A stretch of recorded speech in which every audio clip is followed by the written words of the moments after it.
Let's see. Hey, let's bring the sound and balance back into alignment here for us to get started today.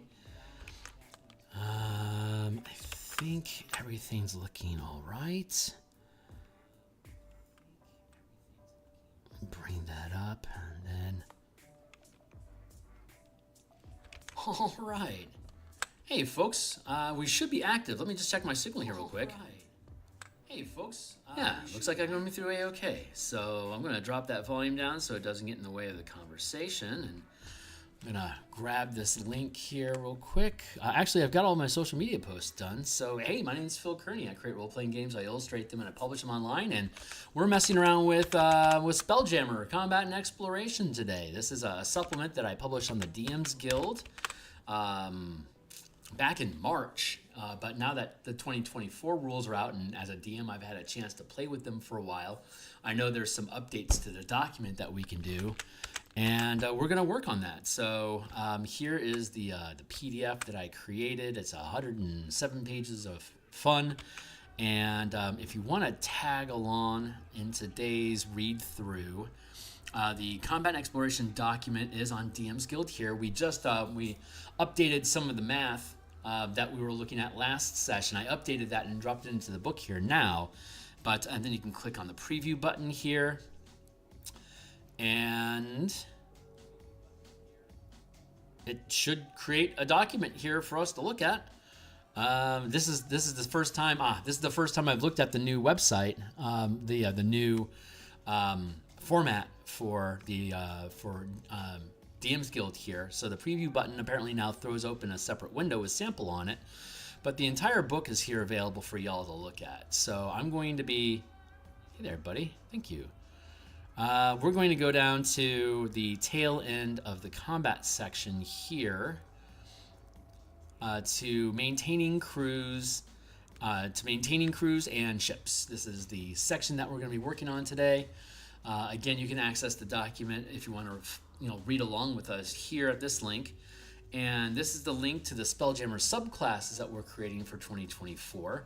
We've got, using the mechanics in the Spelljammer Combat and Exploration document, we've got 13 subclasses, all built to implement the mechanics of ship combat that we've developed for Spelljammer. And at the tail end of this document, this thing is getting really close to being ready to go to production, but we want to finish the 2024 revisions to Spelljammer before we actually start implementing these things. But I think we're going to see this project come online here pretty quickly. So here's the revisions here at the end of the change log. We already resolved the first chapter. We are almost done here with this is just the change log that I need to go in and make changes to the document with. And online currently, we already made some changes. There was math errors in the fleet mechanics that we fixed. So I actually implemented those and re-uploaded the document on DMsGuild already here. This was loaded on Monday night. So this is freshly revised with good math. And we're going to basically poke through this document here. So let me get to maintain. So the next section we have maintaining crews and ships. That's 1 page, 2 page, 3 page. And then we get into spell casting and amplifying spells and stuff. And that's 1 page, 2 page, 3 page, 4 page, 5 page, 6 page, 7 page, 8 page, 9 page, 10 pages. So we have a total, and then we'll get into the exploration chapter. I am not going to touch exploration today because that is a good 25 some odd pages of content that is worthy of 1 or 2 separate streams, which will start on Monday next week. So for now, we're just going to go with maintaining ships and crews, maintaining crews and ships, and we're going to see how well we get through this document, see if there's any changes that need to be made. If there are, we'll drop them here into the change log that we've been working on. And if you think this stuff is fun and you're into Spelljammer stuff, I would love for you to like, subscribe, and hit the bell icon for notifications. Here's a bunch of books we've already published on DMsGuild. They all have free previews. You are most welcome to explore those ideas. And if you want to support similar shenanigans to this, subscribing to this channel is a huge benefit to me. I'm trying to get to 1,000 subscribers. We're now at 603. Thanks, guys. But purchasing some of these books for 5e D&D, that would be another great way to support. You can also join me on Patreon. We're not doing a lot right there now, but in 2026, I'm planning on starting to launch content, hopefully on a monthly basis on Patreon. So I'll be talking more about that as we get closer to it. So in the meantime, I'm just going to go ahead and drop down here, and we're just going to go ahead and get started. So this should be page, what, 44? Where's my page indicator? There we are, page 45. Page 44, okay, great. So I'm just gonna dive into it, and I'm just doing a read along, and if anything seems off, like the math is off or something, that'll give us a chance to revise it, and if there's anything that sticks out as like, I know these things changed in 2024 rules, we'll then go into to the player's handbook or the DMG and find out what the revisions are, and then our change log will make those updates accordingly. And then once we have all the changes in the book, we'll repost it to DMsGuild here for you guys. And again, here is the free preview that you can look at online by clicking preview. So there's like 120 like ship tokens and like all the Light of Zaraxis character art and all that stuff that's provided for people that want to actually purchase the book, and God bless you if you do. So, starting off, right? Maintaining crews and ships. So during combat, crew can be lost and ships can be damaged. Maintaining both is important during adventuring. Increasing crew rank. The rank of the... Hey, how you doing, Dragon? It's good to see you, my guy. Thanks a lot, man. Increasing crew rank. So the rank of the crew is determined by we've talked already up in here about there's 5 ranks of crew, 1 to 5. And hold on, let's go to our table of content here. And over here in combat, let's look at weapons and crew. So here are different weapons. Range combat and range ship weapons. Siege crew. Here we go. Hold on. Oh, it's actually up in the roles section. Hold on, let's go to the ship roles. Here we go. So when we're doing command checks, we talked about this for like when you're firing siege weapons or when you're commanding squadrons of ships. You use your normal attack actions, bonus actions, movement, reactions, and when you make attack rolls, you roll a d20 plus, in this case, if you're a pilot, you would make an attack roll plus your piloting stat plus your proficiency bonus, and that's how you get your normal like attack modifier, like when you're swinging a sword or shooting a bow. But when you're using a crew of NPCs to fire a weapon for you, when you're commanding them to make an attack, or when you're commanding a squadron of ships or a fleet to make attacks against an enemy, you are making command checks, which is a d20 plus the command die and your rank. So your command die and rank is determined by your character level or the CR of the NPC commander as listed below. And there's 5 ranks. It corresponds with proficiency bonuses in the D&D game characters. Level 1 to 4 is first rank, 5 to 8 is second, 9 to 12 is third, 13 to 16 is fourth, and then 17 to 20th level is fifth rank. The corresponding CR of NPCs and monsters that are themselves commanders of their own ships, like Nyogi, for instance, or Illithid. CR up to 1 is first rank, CR 2 to 5 is second, 6 to 9 is third, 10 to 13 is 4, and then 14th CR plus is 5th rank. And the die type, so a command die, this is a mechanic from D&D's DMG 2014, the proficiency die. So in the proficiency die concept, which Renegade games used in My Little Pony, G.I. Joe, Voltron, and Power Rangers, and did I say Transformers? And Transformers. They really leaned into the proficiency die as the main mechanic of how skilled your character is at performing a task. So a first level character, instead of getting a flat +2 proficiency bonus, you get a D4. At 5th level, it's a D6, D8, D10. At 17th level, it's a D12. So instead of having a +6 proficiency bonus at 17th level, you get a D12, which could be a proficiency bonus of anywhere from +1 to +12. In this game, rather with these mechanics for Spelljammer, the command die represents how well you're coordinating the actions of your crew. And that's reflected in what we looked at in a previous session in this area was the reload score, or a reload score. So when you go down here to siege weapons, like for example, a ballista, it does D4 times 10 piercing damage when you hit with an attack, and it has a reload score of 3. So when you make an attack with this siege weapon, you command the crew of 3 characters, the 3 NPCs that would crew the ballista. When you make your attack roll with the D20 plus your rank and the command die, if the result of the command die is 3 or above, then the ballista, that your crew manages to reload the ballista automatically as part of the attack action. So if you're like a 5th level fighter, you'd be 2nd rank. So you'd roll a D6 proficiency die, and you'd have 2 attacks because of the extra attack class feature.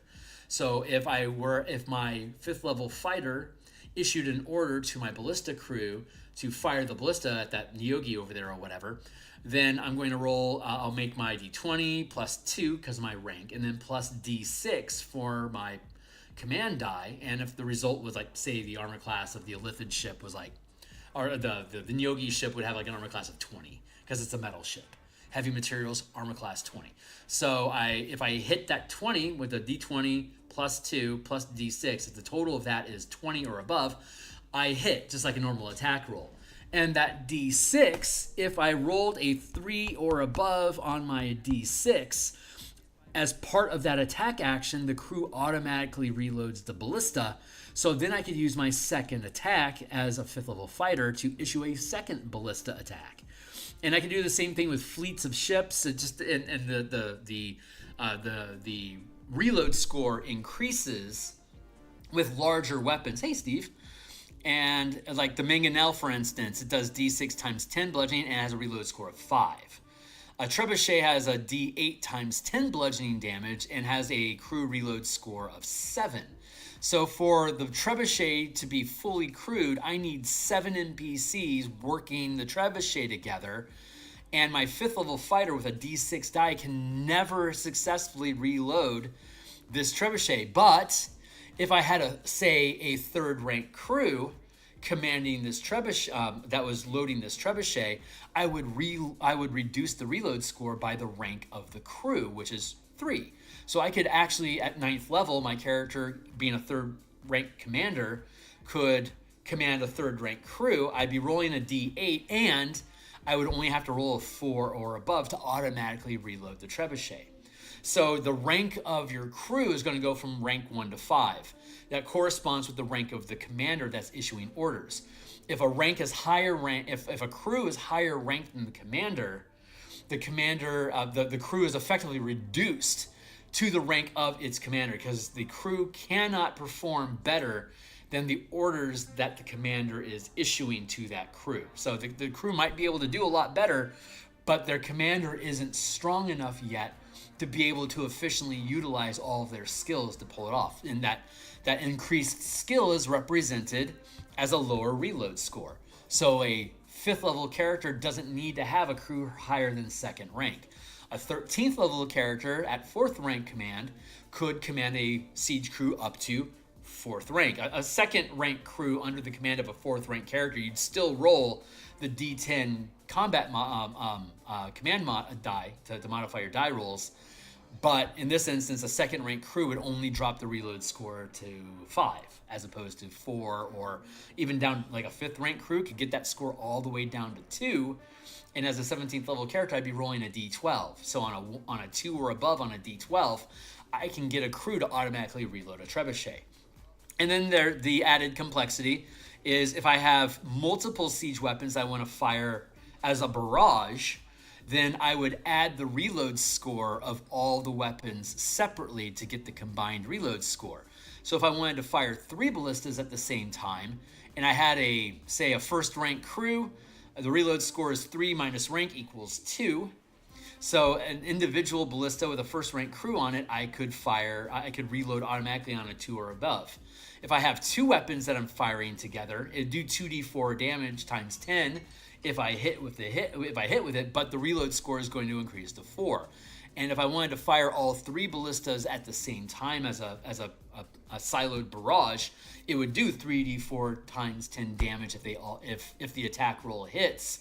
But the reload die increases to 6, so it becomes less and less likely that these weapons will automatically reload the more of them I order to fire. And squadrons, like we looked at last time, is the same way. The more ships under my command that I issue to make an attack, the more the reload score is going to ramp for that whole squadron or multiple squadrons as a fleet. It might be impossible for me to hit the reload score number. And if that's the case, then I have to use either an attack action or a reaction to issue the reload command. So instead of making an attack, I now have to waste that attack by having the weapon reload. But like in the case of a barrage with 3 weapons, I have to issue 3 separate reload orders to this crew, and this crew.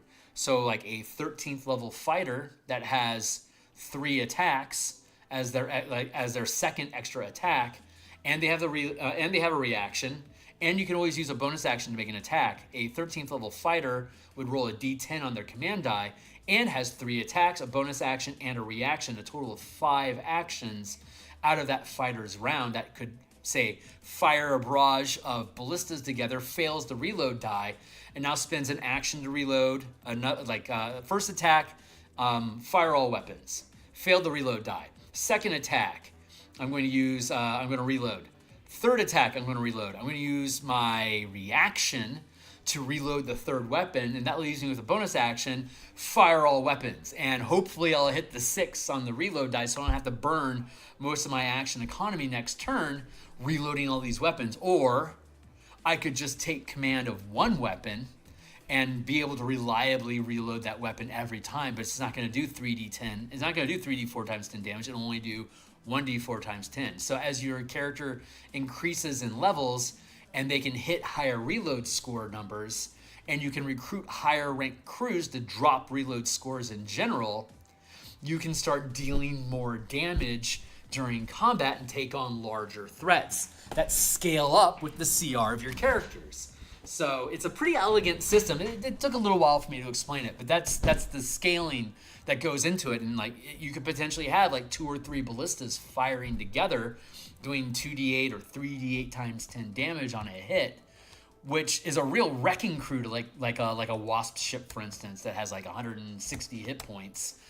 A full barrage, like 3 trebuchet hitting it, could just absolutely destroy it. And if you're fighting multiple ships in squadrons, you're going to want to be able to take out ships, like basically one-shot them like minions. So like fighter craft, one-shot them like minions. This system allows you to do that, to simulate that Star Wars sort of feel of swarming combat. So, hey, I'm going to catch up with you guys now. Hey, would you be interested in a fantasy playlist with minimal lyrics and 9+ hours of music? Dragon, you are welcome to drop that into my Discord channel for me to take a look. And if I like it, I'll pick it up. Thanks for asking.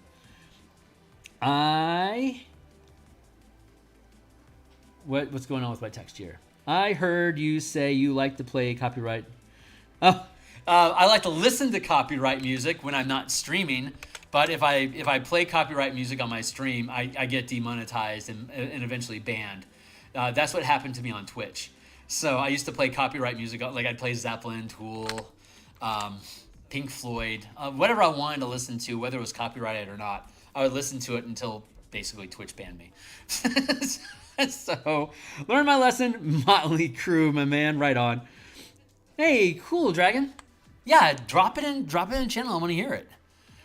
Let's see. Okay, so that's how the reload mechanics work, and that's why the rank of your crew matters. Because the higher your rank, the more efficiently they can fire siege weapons or operate as a crew on a ship to make attacks. So that context was important because we are working on ship crews, right? So that earlier in the book, we're talking about what a ship crew is and what their benefits are. So now we're looking at increasing crew rank. So the rank of the crew is determined by the CR of the monsters or the crew's renown, which is determined by the number of battles they have experienced as listed below. So rank 1 to 5, a first rank crew doesn't need to have any renown to be first rank. That's just your default. It's up to, or basically a base of CR1, CR2 to 5, 6 to 9, 10 to 13, 14 plus, like we looked at for like commanding, like commanders, NPCs. Their CR determines their rank of commander, and it also determines their default rank of crew. So like a bunch of Merilith working together, which are like CR12, they would command and operate as a 4th rank crew and commander. So the number of the amount of renown, here's your renown score. To get to 2nd rank, you have to have 10 renown, which is a total of 55 battles. So renown. The crew's renown increases by 1 when they engage in a number of battles equal to their current renown plus 1. For example, for a crew to increase renown from 5 to 6, they must experience 6 battles. To then increase renown again from 6 to 7, another 7 battles must be experienced. A battle is the cumulative number of battles a crew has experienced, limiting 1 per day. So with 0 renown, for me to get 1 point of renown, I have to experience 1 combat. I now have a renown score of 1. By the time I get the renown score of 1 plus 2 plus 3 plus 4 plus 5 plus 6 plus 7 plus 8 plus 9 plus 10, that's going to be 55 battles, which you can achieve in ongoing sorties over the course of basically 2 months. Obviously, if you want to get to 5th rank with a renown of 50, it's going to take thousands of battles. And if you're, say, a squad of Merilith demons, you've probably engaged and survived that number of battles, thus reinforcing your CR and your rank as a commander. So that's the basic mechanics that go on behind that. Oh, great. Thanks, Ben. Is there another way to gain renown? You can, this is for, looking at it, a monster starts with 0 renown and can gain a higher rank than its CR when the cumulative number of battles experienced is sufficient to do so. For example, a CR 1/4 goblin can become a 2nd rank crewmate after experiencing 55 battles. The only way to increase renown, like if you have like a crew that's loyal to you and you want to keep them and you want to have them endure battles and keep going, through combats and stuff, it's going to take battles. You could always go to a community and purchase a crew that's higher rank. And the higher, we'll look at that here in a little bit. The lifestyles and crew rank, maintaining crew, locating crew down here is the rank that you want. Here's the type of cities that you can find crew that are proficient to be able to do what you need. So we'll get into that in a few minutes. So you can, if you wanted to, like the Ravnica campaign setting is what really leaned into the idea of renown first. And you could gain renown by going on missions or adventures in the name of the guild. And when you completed that adventure and you were acknowledged for the task, you'd gain a point of renown. Assumingly, you're going to have 2 or 3 adventures per level. So by the time your character gets to 17th to 20th level, you'll have accumulated 50 renown, which is the top end of renown in the game. But for NPCs, for you to increase the rank of your NPCs, you either have to hire a new crew or you have to just go through a bunch of battles. And of course, higher rank or be a higher CR creature.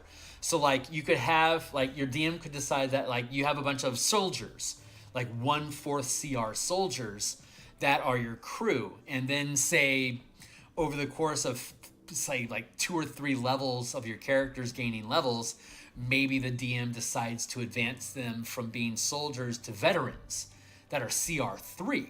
So that would advance them to 2nd rank without having to go through the 55 battles first. And as a DM, you could just decide that the renown has increased to somewhere between 10 and 17. So it's up to the DM to decide how much renown a team has at any given time.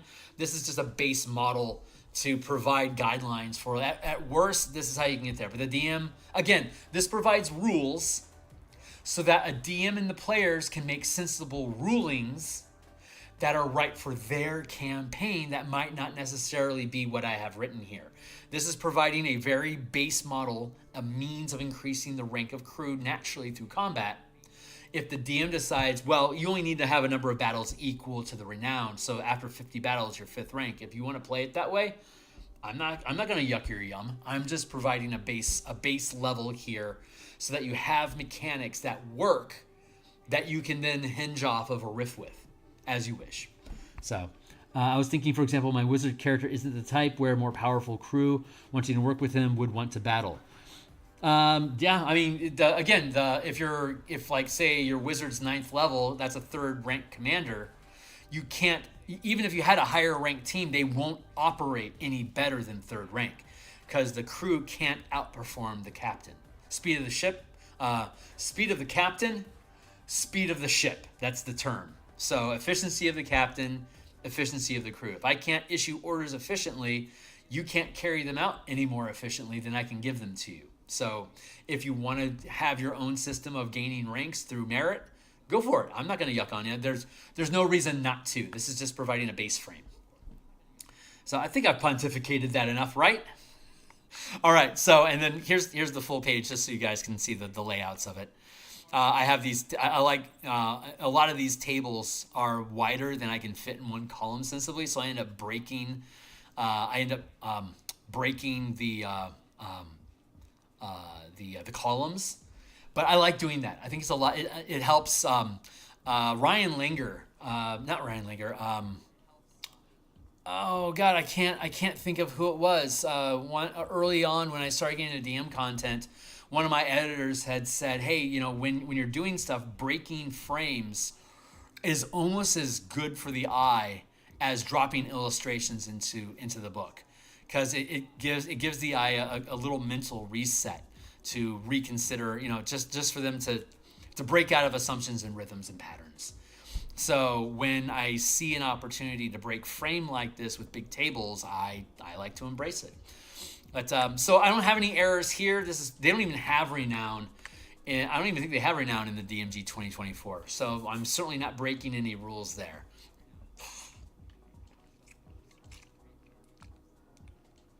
Ew.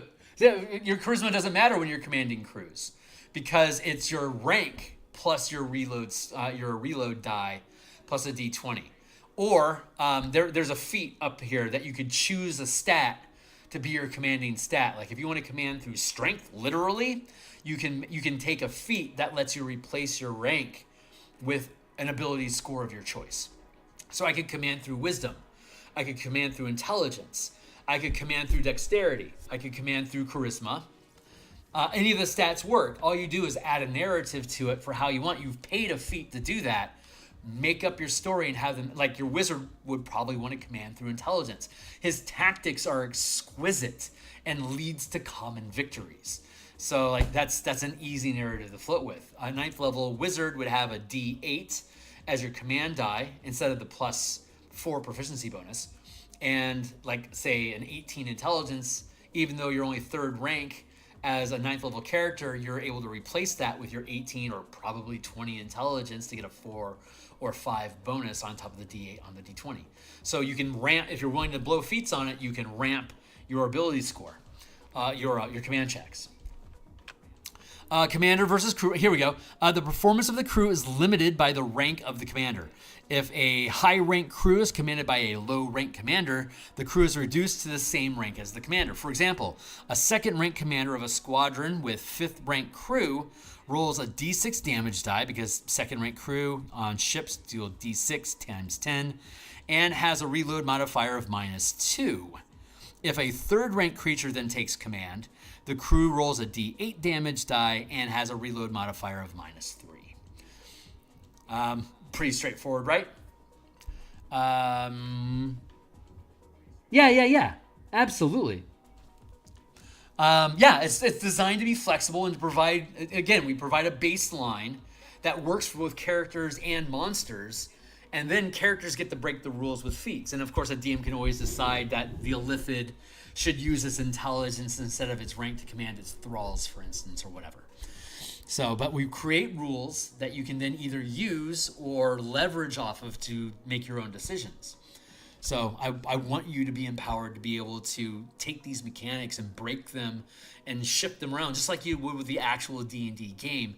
Reconfigure it so it works the way that is the most fun for your crew to play. Ship lifestyles. So lifestyles are detailed in the Dungeon Master Guide, and they still exist. Let's see, lifestyles as detailed in the Dungeon Master's Guide are used in Spelljammer Combat and Exploration to describe the quality of life aboard the ship for the crew.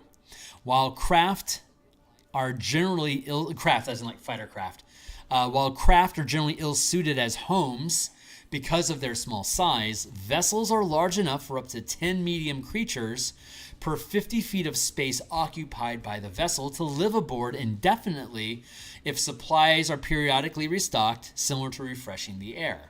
The table below lists the cost and cargo weight for each level of lifestyle per 50 feet of ship for one season, which is approximately 100 days. For example, a 250-foot long hammerhead ship occupying 5 squares at the 50-foot scale, maintaining an aristocratic lifestyle, costs 50,000 gold per 100 days, or roughly $500 per day. So looking at our life, and I know these numbers, I know the math for these are still good. So an entire season for a squalid lifestyle is 1 gold piece basically per day for maintaining the lifestyle aboard the ship, which includes amenities, food stocking, laundry, all the things that go along living on a ship are provided at a squalid lifestyle for 100 gold pieces per season for up to 10 characters per 50 feet. So instead of being 1 gold piece per season, 1 gold piece per day, it's effectively 1 silver piece per character per day if you're maintaining a squalid lifestyle. And these lifestyles are described in the DMG. I know they still jive, but I could take a quick tangent. D&D Beyond. Lifestyle.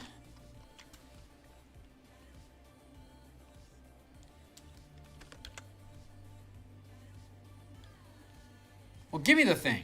Thank you.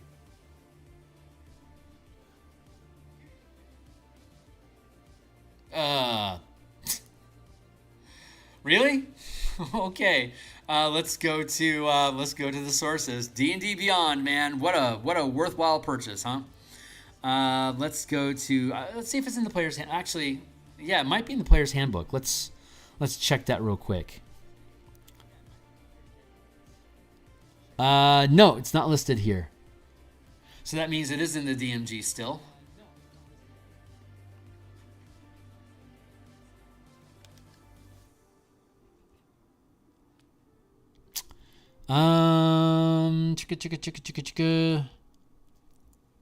Trade goods, gemstones, magic items, trade bar,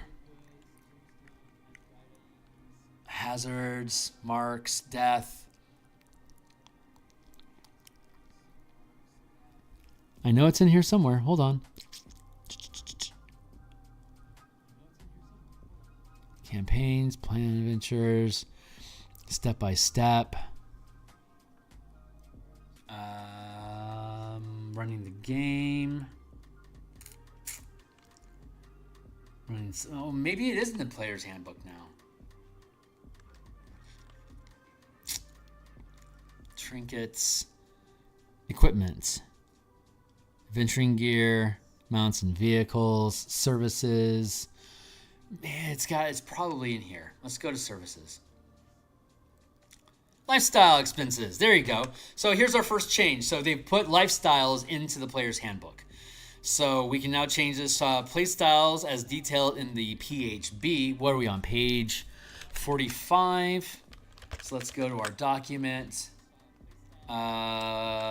Page 45, right column. Lifestyles. now in PHP. So we'll update that. Small technical detail, but that's why we're doing these revisions, right? Because of the small little technical details. So let's go back to the player's handbook. Lifestyles. Here you go. Wretched doesn't cost anything. Squalid per person, 1 silver piece per day. See that? So it's 1 gold piece per day for 10 characters, and that's 100 gold pieces for 100 days for 10 characters for every 50 feet of ship that you have. So 100 gold pieces here. Poor lifestyle is 2 silver pieces per day. For 10 characters, that's 2 gold pieces, which is 200 gold pieces. Hold on. 2 silver pieces per day times 10 is 2 gold pieces. 2 gold pieces times 100. So this should now be 200 gold pieces.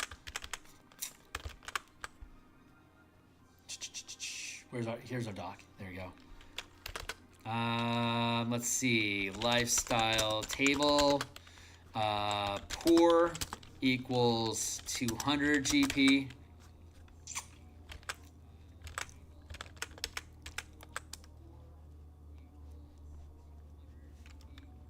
One gold piece, 10 gold piece should be 1,000 gold pieces. 1,000 gold pieces is accurate. Comfortable 2 gold pieces kicks to 2,000 gold pieces, still accurate. Wealthy is 4,000, 4 gold pieces, 40 gold pieces times 100 is 4,000. And aristocratic 10 gold pieces times 10 people is 100 gold pieces per day times 100 days is 10,000 gold pieces. So an aristocratic lifestyle for a 250 foot long hammerhead ship that occupies 5 50-foot squares costs 50,000 gold pieces per 100 days. That is ridiculously expensive. So if you ever had to wonder, how am I going to get rid of all the gold that my characters keep accumulating, I can burn your money down with ship crew lifestyles very, very easily. But yeah, we need to make that correction for the poor lifestyle. Yeah, so got to update that. Another nice little revision. Poor equals 200. There we go. Very good. And what's next? Let me catch up with you guys. What's up? I'm not in Ed Greenwood's Discord. I like the depth, but I don't necessarily care. So it's a paradox. I like the details being there if I decide I want them, but I am not a lore file like at all. I'll take an idea or a name, a loose concept, and run with it and make it my own. I am very much in the world of Eberron, where Keith Baker has his K canon of how he runs his Eberron, but insists, look, make your Eberron your own, and that is such a trope in the Eberron community. The meme is called "In My Eberron," and when you say "In My Eberron," basically everyone has to accept what you say at face value, and you get street credit for, hey, this is how my Eberron runs. I'm sharing it with you. The Eberron community is so freaking cool. Because, like, when you say, in my Eberron, X, Y, and Z, and someone will chime in knowing that this isn't how Keith does it, is like, hey, I don't know if you thought about this, but you do X, Y, and Z, but we've seen examples of where you could take X, Y, and Z and add B and C to it. Not necessarily because A doesn't really matter, but in the books it was like A, B, and C. If you use B and C, you could really lean into X and Y. Like, that's kind of how the Eberron community acts towards each other. It's like, we totally respect that you're going to run your game and you're going to make your lore completely different from somebody else. And we're here for the weirdness. It's a really loving community. It's super cool. Yay, right on. Very cool. By you, I mean people in general. Oh, yeah, right on. Well, fair enough, my man. But yeah, I'm not part of Ed Greenwood's Discord. Maybe I'll find the bandwidth to hop over there someday. You can always send me an invite if you wanted to. I don't mind. If the ship is unable to reach a community that can replenish the current lifestyle, make a supplies check using the modifier listed on the table. If the result is, so here's your modifier. So you're going to make a, if the result is equal to or higher than the current supply DC, here's the DC. And let's see, for example, if the ship is unable to, that can replenish the current lifestyle, make a supplies check using the modifier. Make a,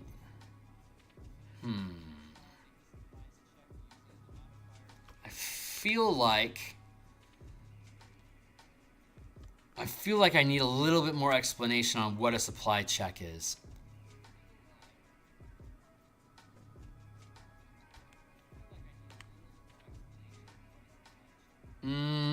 Yeah.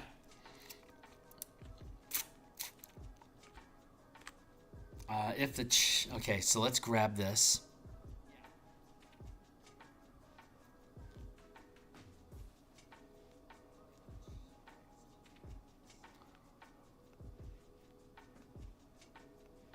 Let's grab this. If the ship is unable to reach a community that can replenish the current lifestyle, make a supplies check by rolling 1d20 using the modifier listed on the table.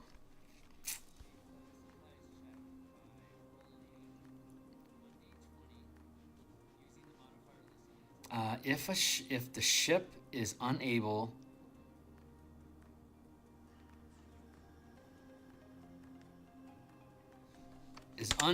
to, we can just simplify it to replenish the current lifestyle. Make a supplies check by rolling 1d20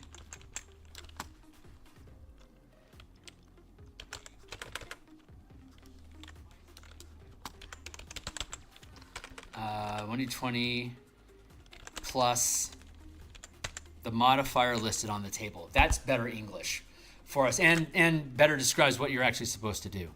So if I'm trying to maintain a squad lifestyle, I'd roll a d20 plus d3 minus 1. I only have to roll a 1 or better. Poor lifestyle has a DC of 7, and oh no, this is the duration. That's right.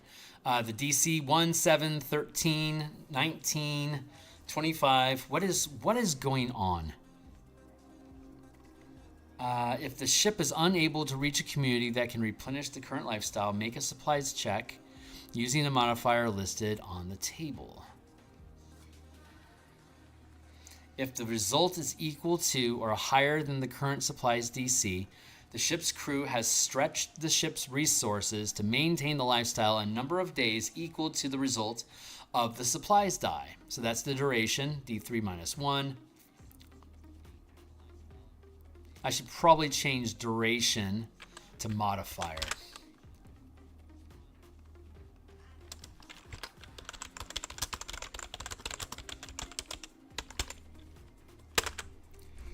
If the result is equal to or higher than the current supplies DC, the ship's crew has stretched the ship's resources to maintain the lifestyle a number of days equal to the result of the supplies die. So the supplies die equal to the supplies modifier.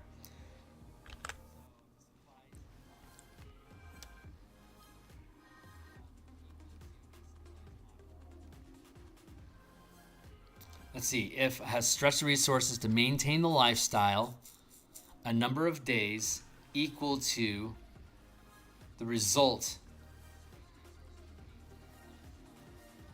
of the supply DC die. No, that should be modifier.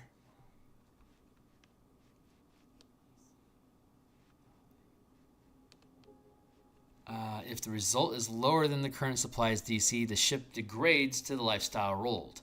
This becomes the new lifestyle of the ship until it degrades to a squalid lifestyle or supplies are replenished.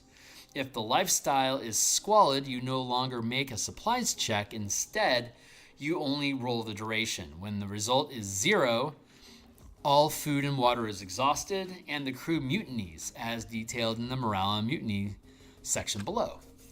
Okay, so yeah, we need to clean this up. This is kind of rough. I admit, this is pretty rough language. But hey, that's why we're doing this, right? Let's see. Listed plus the modifier listed on the table. If the result, we'll put in a little margin here. And a margin here. I didn't realize how important, how much I needed to do this, how much of a wreck I made on this. If the ship is unable to reach a community that can replenish, if a ship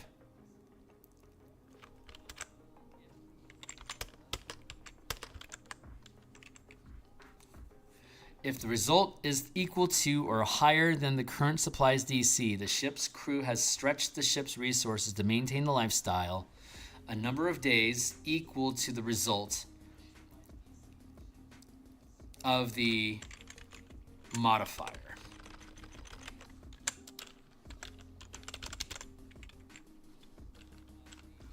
Roll again at the end of this duration. If the result is lower than the current supply DC, the ship degrades to the lifestyle rolled. This becomes the new lifestyle of the ship until it degrades to a squalid lifestyle or supplies are replenished. If the lifestyle is squalid, you no longer make a supplies check. Instead, you only roll the duration. When the result is 0, all food and water is exhausted, and blah, blah, blah. So it's actually good from there. Lifestyle, a number of days. So yeah, it's not a huge strategy. I just needed to switch that word to modifier. And that takes care of it. There we go. Very good. All right, and that takes care of that page. So let's move on to the next one. Lifestyles and crew rank. The quality... Oh, wait, hold on. Rank penalty. The quality of lifestyle impacts the effectiveness of a ship's crew. A ship must maintain a minimum of a comfortable lifestyle or the crew's rank is reduced. A modest lifestyle reduces the crew rank by 1. A poor lifestyle reduces the rank by 2, and a squalid lifestyle reduces the rank by 3 to a minimum of first rank. If a ship's lifestyle remains squalid for a number of days greater than the crew's unmodified rank, the crew risks losing morale and may mutiny, as detailed in the morale and mutiny section below, which is one of the hazards here in Spelljammer is mutinies.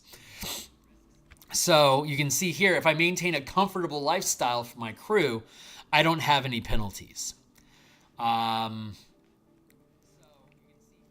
lifestyle is living cheap. Poor is serviceable but nasty, and then squalid is horrible. So maintaining a lifestyle of comfortable, wealthy, or aristocratic is definitely to the benefit of obviously the performance of your team. Otherwise, your crew isn't going to perform well because they're not well fed, they're not well rested, they're uncomfortable, things are grimy.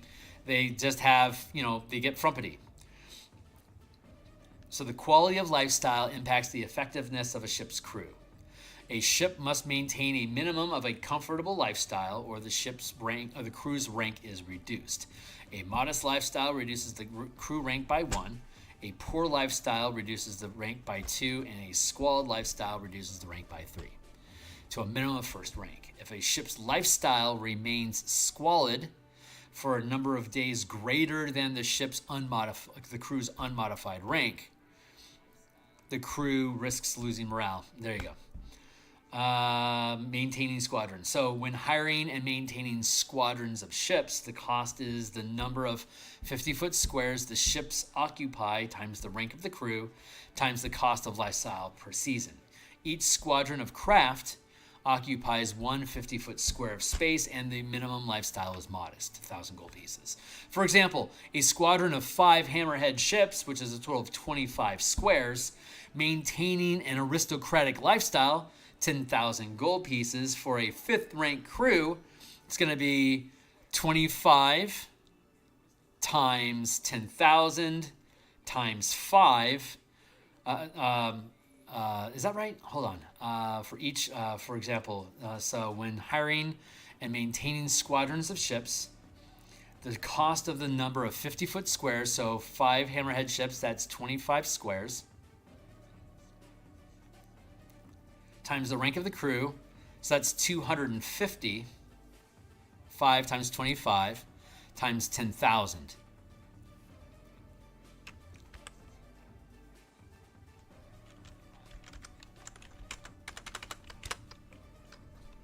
My math is off.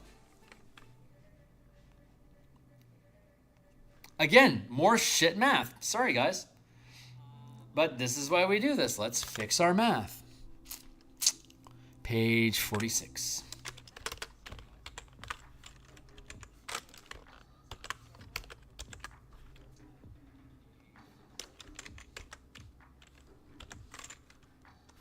Wait, 25 times 5.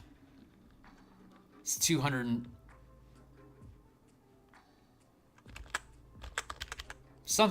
Hold on. Phil, you're drunk. 25 times 5 times 10123. It's 1.25. Ugh. Math, Kearney. 1.25 million gold pieces per season. There we go. Okay, that's correct. This is more than a 7th level character needs to spend.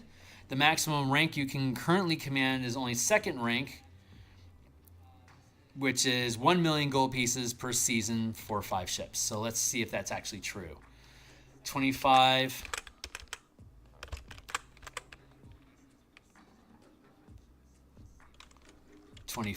times 2 times 10123. 500. Yeah, I doubled the cost on accident. Okay.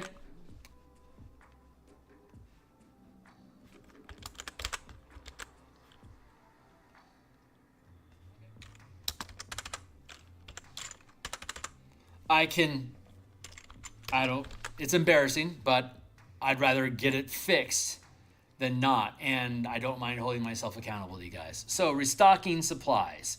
When supplies maintaining the lifestyle aboard a ship are depleted, a crew can spend downtime in a community restocking as listed on the table below.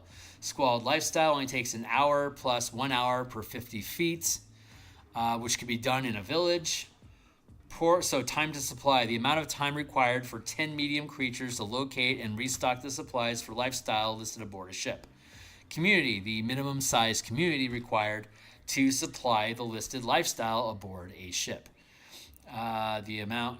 So 1 hour plus 1 hour per 50, the amount of time required for 10 medium characters to locate and restock the supplies for the lifestyle listed aboard the ship.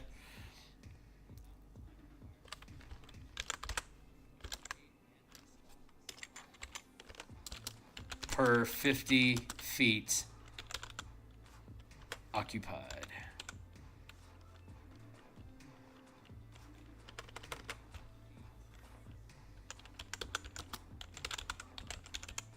There we go.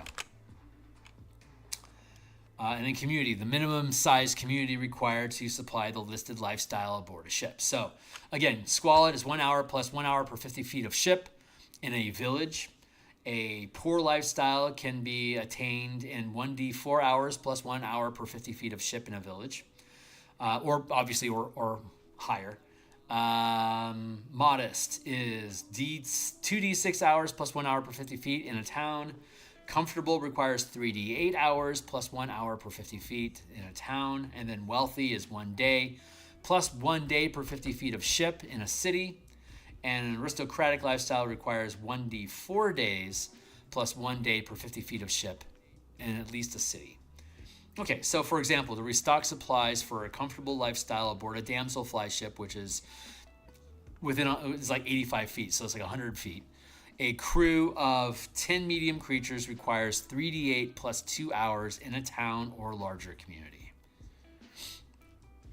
There. Okay, that math actually works out. So I just needed to clarify some of the language. Hey, look at this sidebar.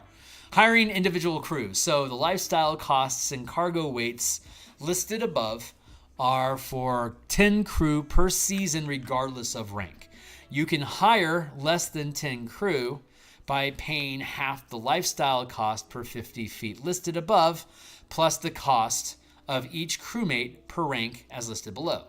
So first rank crew, 20 gold pieces per season per character.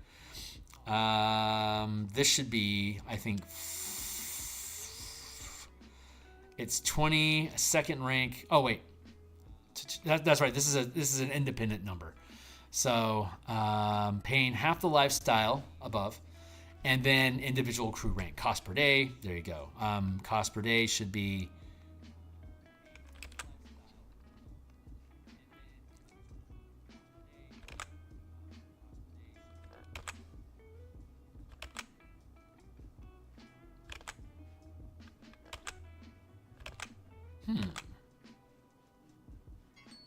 Oh, okay. So these just don't correspond directly to a particular lifestyle. It's just a rank. And 2050, 10, 2050, 2050, 10, 2050, 2050, 10, 2050, 100, 200, 500. And then if we add a higher rank, it'd be like 1,000. So that's a replicating pattern. I'm good with that.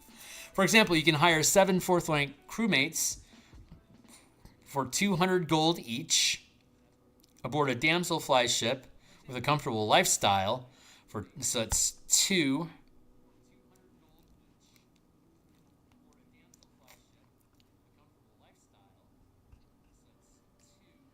Comfortable lifestyle? Comfortable lifestyle is 2,000 gold per season per 50 feet. And since it's a 100 foot, it would be 4,000 gold, and half that value is 2,000.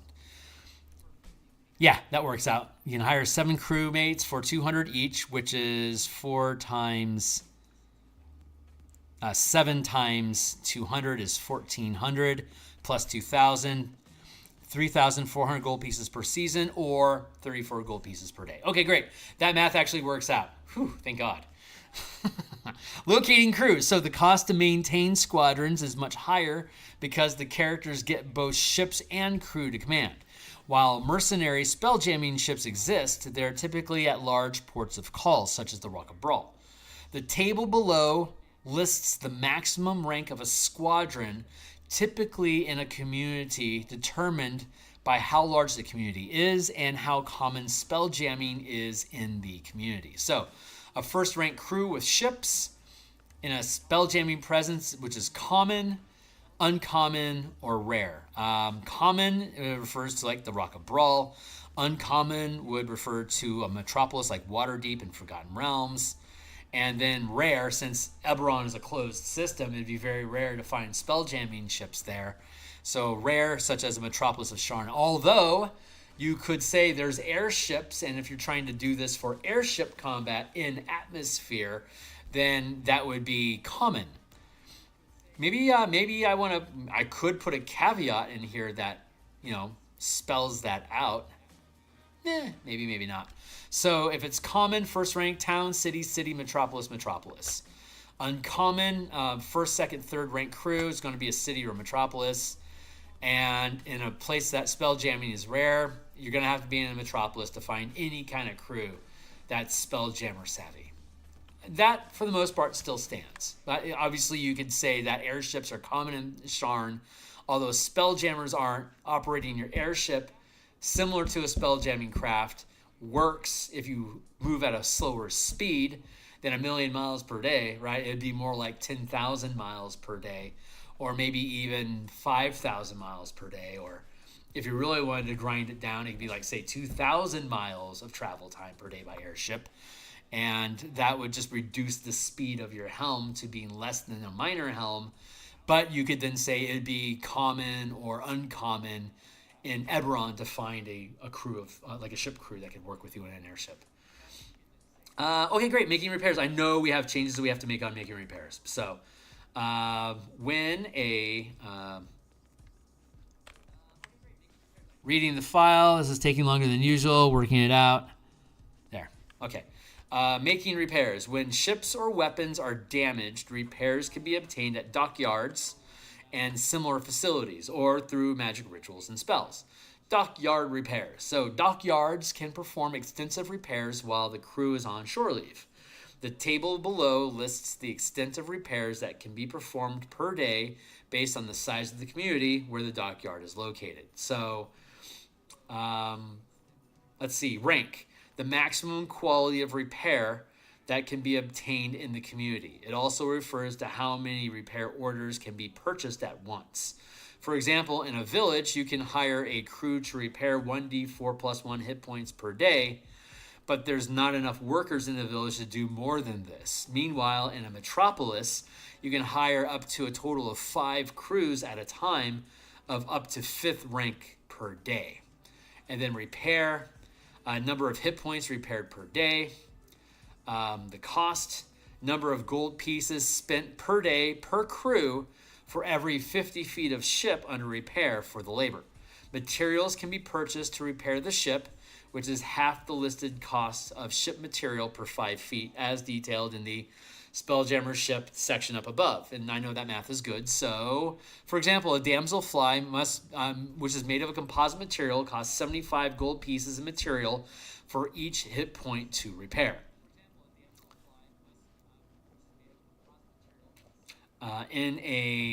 For example, a damselfly made for each hit point repaired. In a city, a dockyard, for example, a damselfly made of composite material costs 75 gold pieces of materials for each hit point repaired. Good, because the material is 150 gold pieces per 5 feet to build a damselfly from scratch. So repairing it is half the material cost. So for example, instead of 150 gold pieces, it's 75 gold pieces per hit point. In a city, a dockyard with 3rd rank repair crews cost 80 gold pieces to repair. To repair 1d8 plus 3 hit points per day.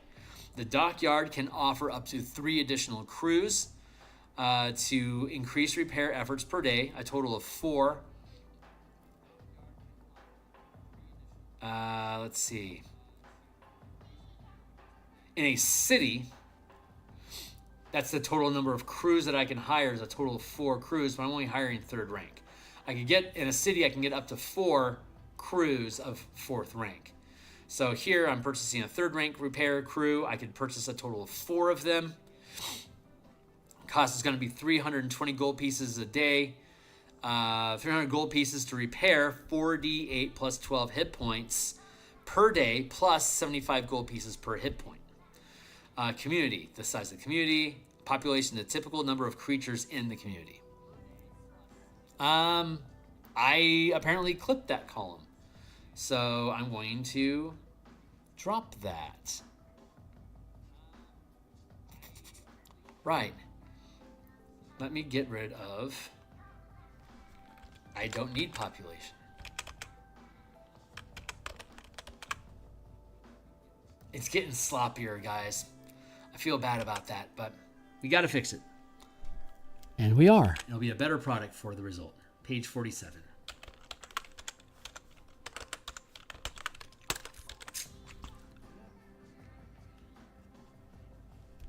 Let's go to...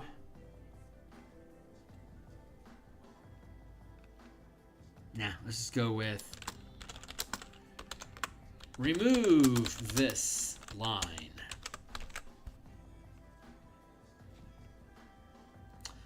Ship crews repairing ships. Generally, ship crews are capable of repairing ships and siege weapons if materials are available to do so, as is detailed above. A ship crew of 10 can repair a number of hit points equal to the amount listed for the crew rank above during downtime each day while aboard. So a 3rd rank crew can repair D8 plus 3 hit points for every 10 crew members during downtime. It's a pretty slow rate.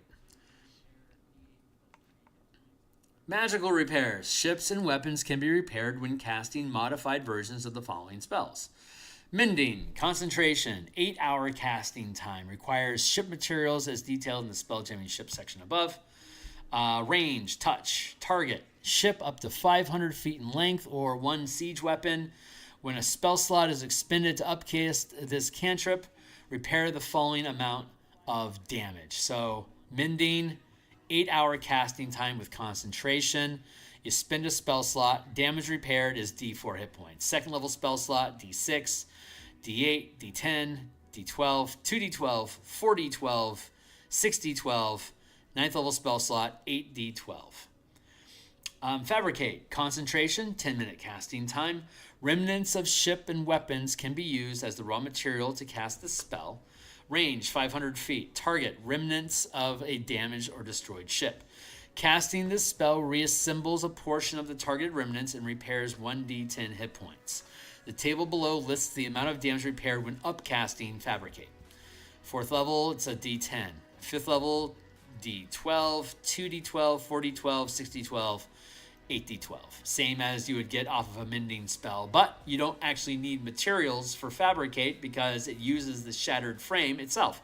Wish repairs all damage to any ship up to 500 feet in length. There you go. Significantly better in 9th, but this could potentially destroy your ability to use this. I should actually add that in.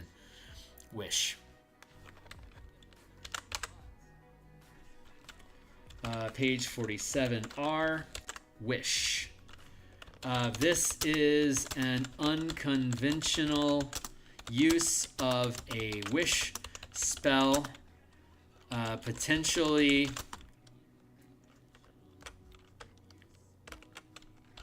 which can... No, let's just leave it at that. This is an unconventional... Isn't that the terminology that they use in the player's handbook? Hold on.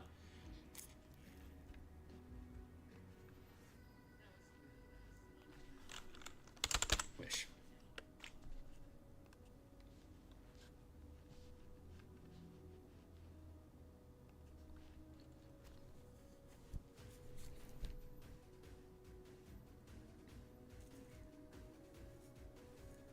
Reshaping reality. Yeah, reshape reality. That's the term.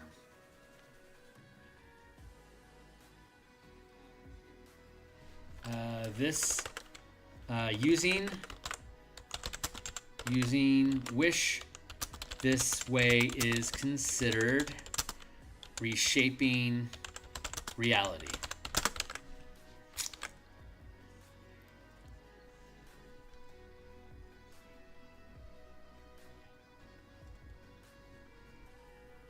What? Get back. Hold on, let's look at instant health. You allow yourself and up to 20 creatures that you can see to regain all hit points, and you end all effects on them listed in the Greater Restoration spell.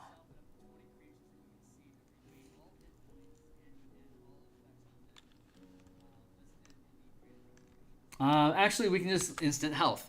Let's do that. Let's be a little more gentle. Instant health. Using which way is considered is the same as instant health. There. That's less punitive. I like that. And I think it's worth adding in for the caveat. And that's technically the end of this section. So we obviously have some math errors that we need to fix, but that's okay. We don't actually have that many revisions that we need to make to the book so far. So good. So far, so good. What time is it? It's 7:23. Okay, cool. Let's get into spellcasting. I'm not sure if I'll have the endurance to actually finish spellcasting because generally I end at 8 o'clock. But and we still have about half hour or so to go. But let's just get into spellcasting. We got what, 1, 2, 3. We got three pages worth of spellcasting mechanics, and then we've got what, 7? 1, 2, 3, 4, 5, 6, 7. 7 pages of actual spell examples. So we'll do the 3 pages of spellcasting rules, and then I'll put on the breaks for the session, and then on Monday when we come back, we'll start going through the list of notable spells and see if we need to update or change anything. Cool. So let's see. Let's get into it.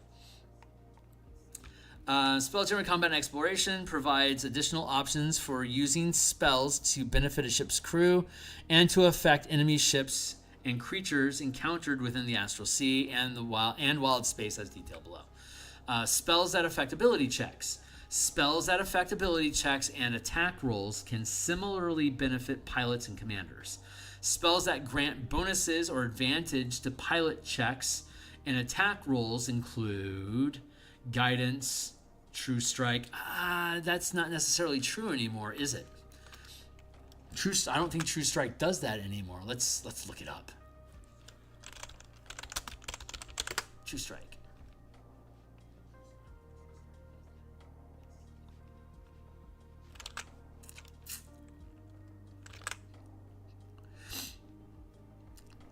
Guided by a flash of magical insight, you can make one attack with a weapon using the spell with the spell's casting. The attack uses your spell casting ability for the attack and damage rolls instead of your using strength or dexterity. If the attack deals damage, it can be radiant damage or the weapon's normal damage, your choice. Nope, this no longer. True Strike is no longer modified that way. So let's go in here. What is this? Page 48? Yeah. Page 48 left. A guidance. No, wait. True Strike.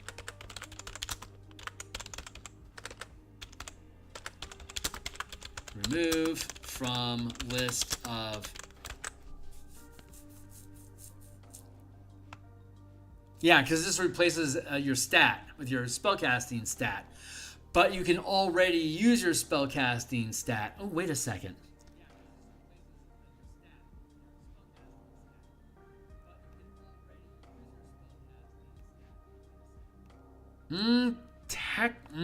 Hold on. Cancel. Knock it off. Technically, True Strike would allow you to, like, say, use your Wizard's Intelligence instead of your rank for your command bonus, kind of like the feat. I guess technically it could work that way. Now let's just remove True Strike, and then add it down here to the modified spells.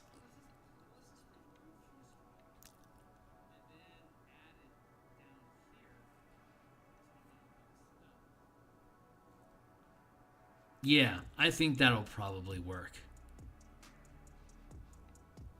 We'll see.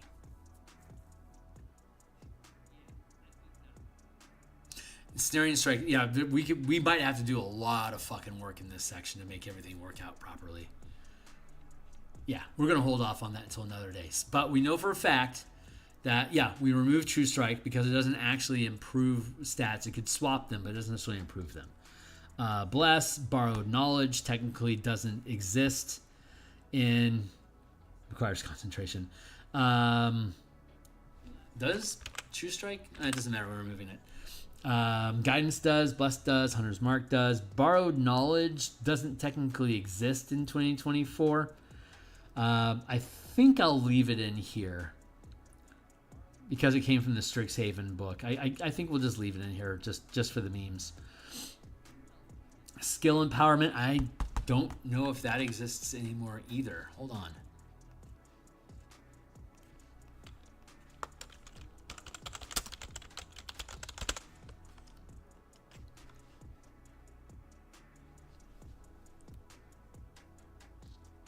That's from Xanathar's.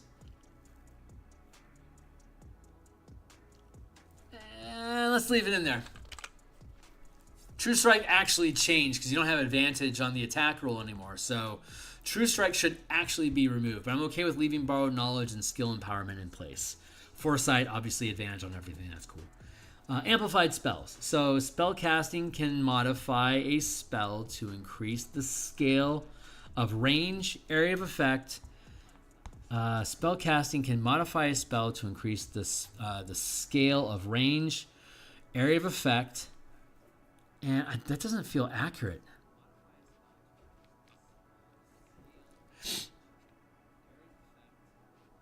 It doesn't actually amplify damage. Hold on. Let's go down and look at damage real quick to see duration, area of effect. Losing focus ends the spell similar to losing concentration.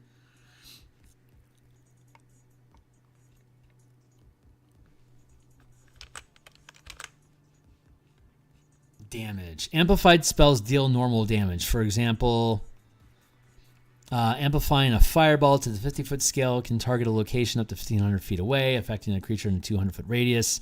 The spell deals 8d6 fire damage or half as damage on a successful save. This affects any siege weapons, ships, and other types of creatures without total cover in the area.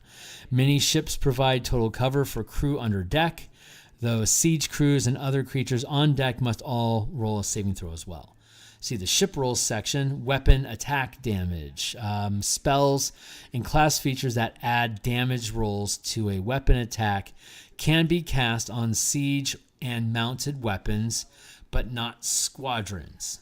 Siege and mounted weapons deal additional damage. Okay, so we can add damage to siege and mounted weapon attacks.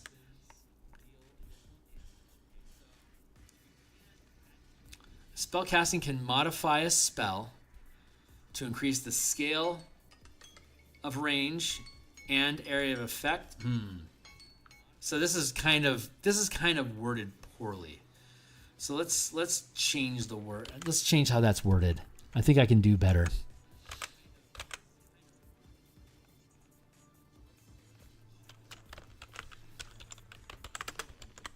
Spellcasters can modify a spell. Amplified spell. Spellcasters can modify a spell to increase blah, blah, blah, while focusing on a spell amplifier, which includes blah, blah, blah. While focusing on. So spellcasters can modify a spell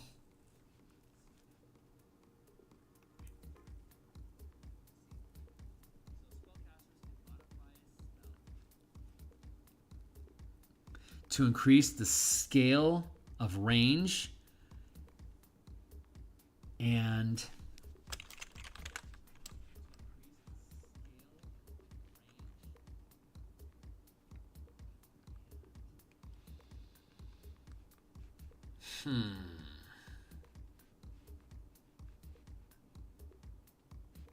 spell amplifier.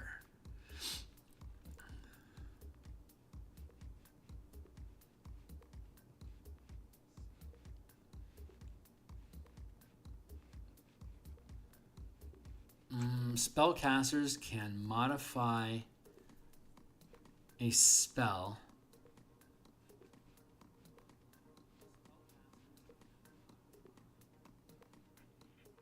let's do this.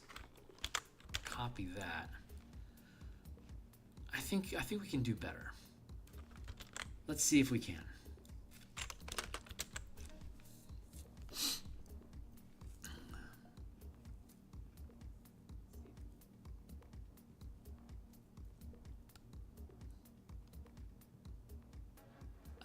Let's see.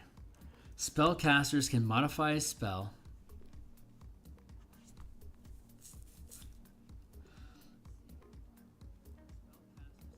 Spellcasters can modify spells.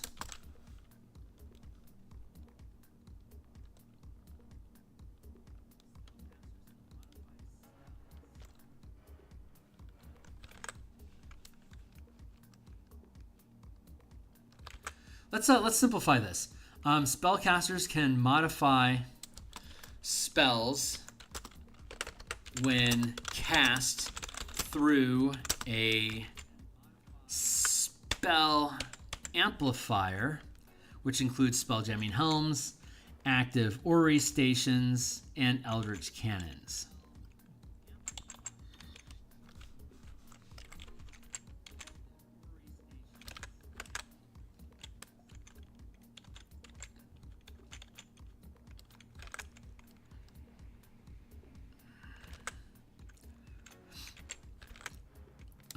Let's see. Spellcasters can modify. Let's do this.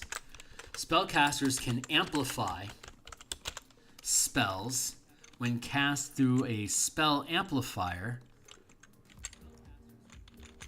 It can amplify spells to increase the range and area of effect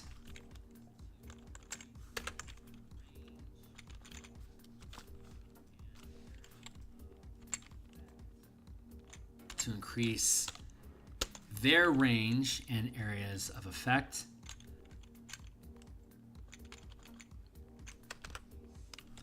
To increase their range and area of effect when cast through a spell amplifier,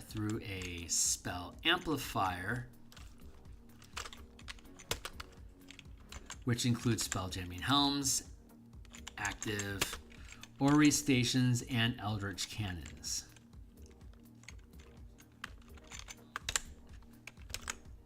And then we have, so that's 1, 2, 3, 4, 5, 6, 7. 1, 2, 3, 4. Okay, that's simpler and less confusing and more direct. So, modifying amplified spells.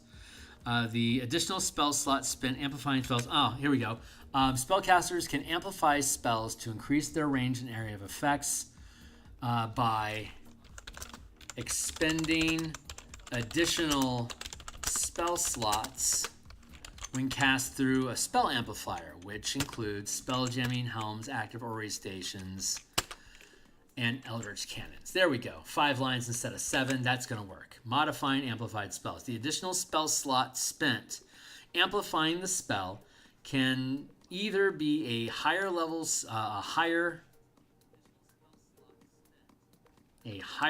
spell slot than the level of spell cast, or combined with a first or second level spell slot. There we go.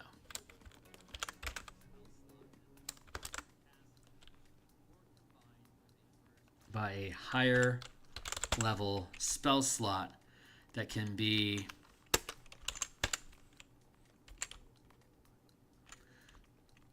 either be the additional spell slot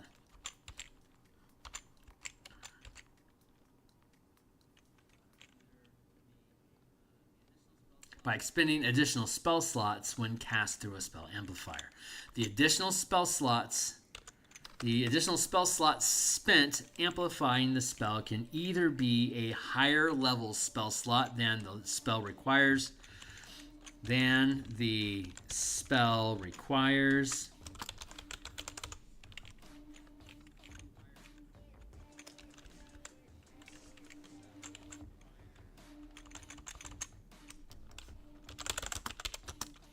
the level of spell cast,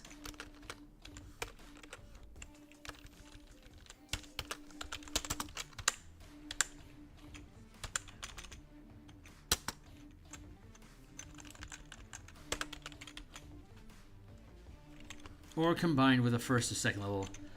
Let's see. So the additional spell slot spent amplifying the spell can be either a higher level spell slot than the spell cast,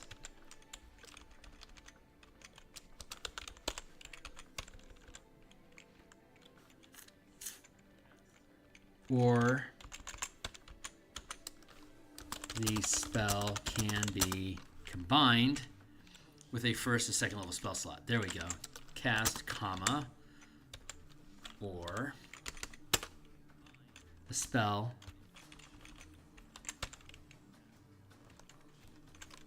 can be cast with an additional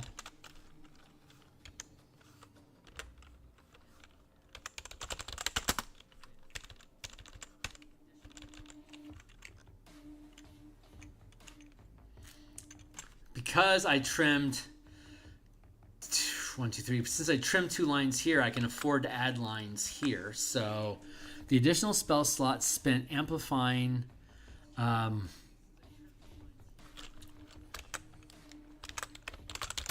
when a spell is amplified, the caster must expend, because I use the word expend now, must expend a spell slot 1 or 2 levels higher than the spell cast, or the spell can be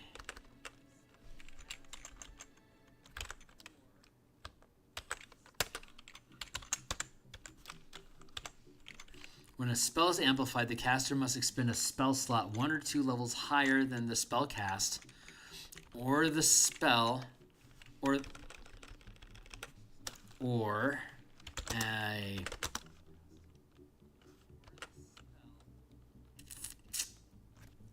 or the spell can be cast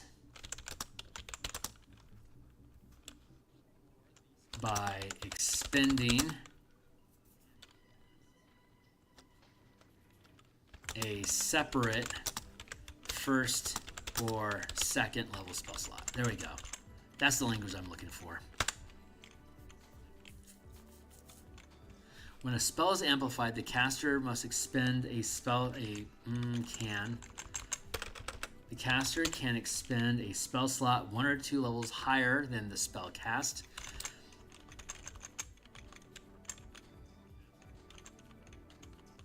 or the spell can be cast by expending, or the spell can be cast in addition to expending a separate first or second level spell slot.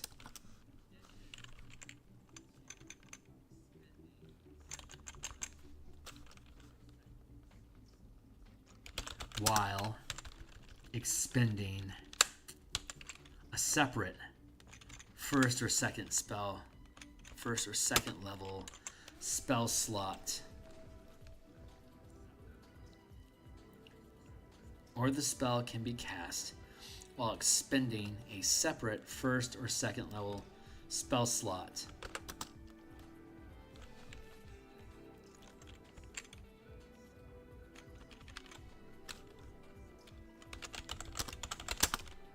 as part of casting the spell. Is that a circular statement? Maybe. When a spell is amplified, the caster can expend a spell slot 1 or 2 levels higher than the spell, than the level higher than the spell cast, or the spell can be cast while expending a separate spell slot, a separate first or second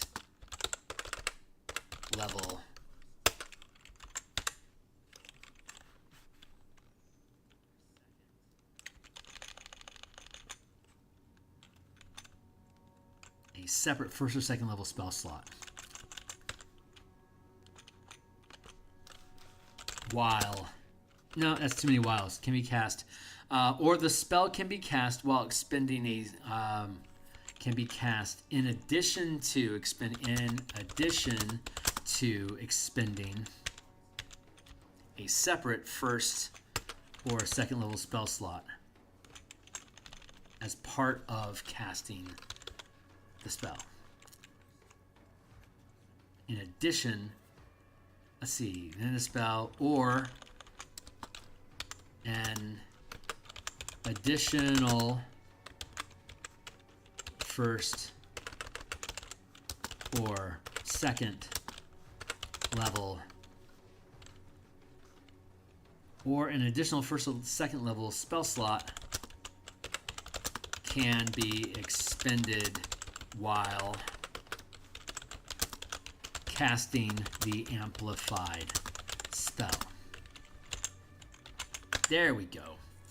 When a spell is amplified, the caster can expend a spell slot 1 or 2 levels higher than the spell cast, or an additional first or second level spell slot can be expended while casting the amplified spell.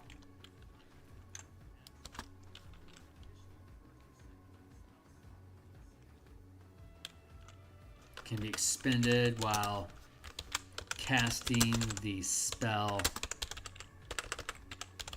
as normal, or an additional first or second level spell slot can be expended while casting the spell as normal.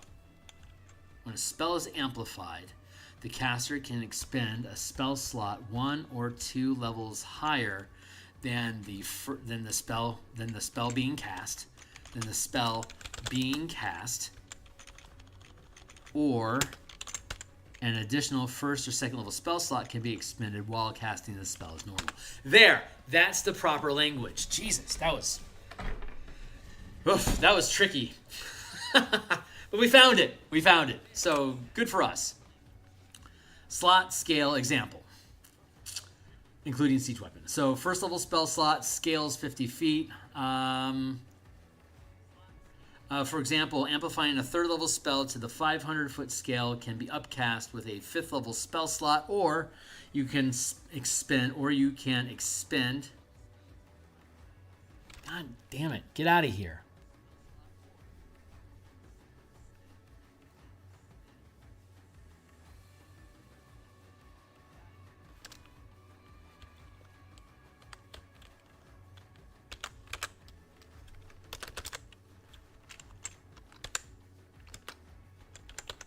Expend an additional second level spell slot.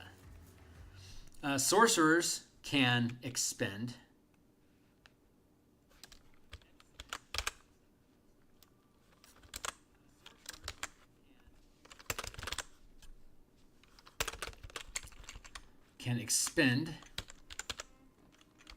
One sorcery point to amplify spells to the 50-foot scale and 2 points to amplify to the 500-foot scale. So scale is important in here. Amplified spells. So we have to revisit amplified spells. Let's see. Spellcasters can amplify spells to increase the scale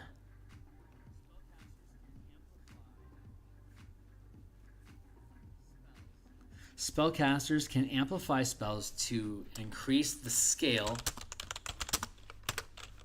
of a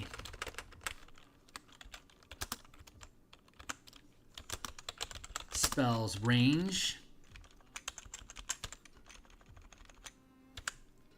and area of effect. There we go.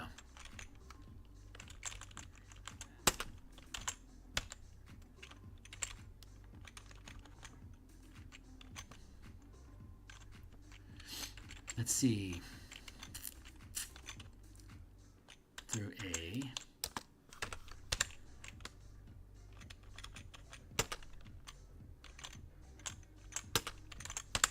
There. Spellcasters can amplify spells to increase the scale of a spell.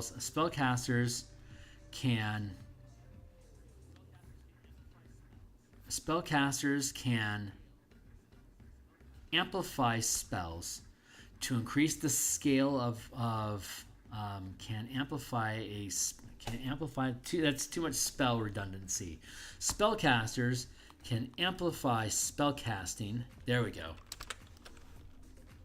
Let's just do it this way. Spellcasting can be amplified to increase the scale of a spell's range and area of effect by expending additional spell slots when cast through a spell amplifier. That's so much better. Okay, that makes so much more sense now.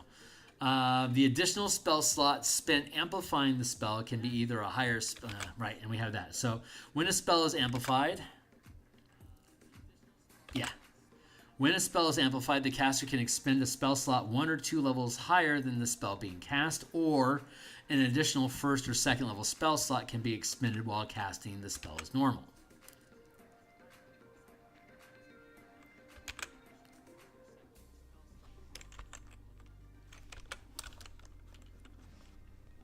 To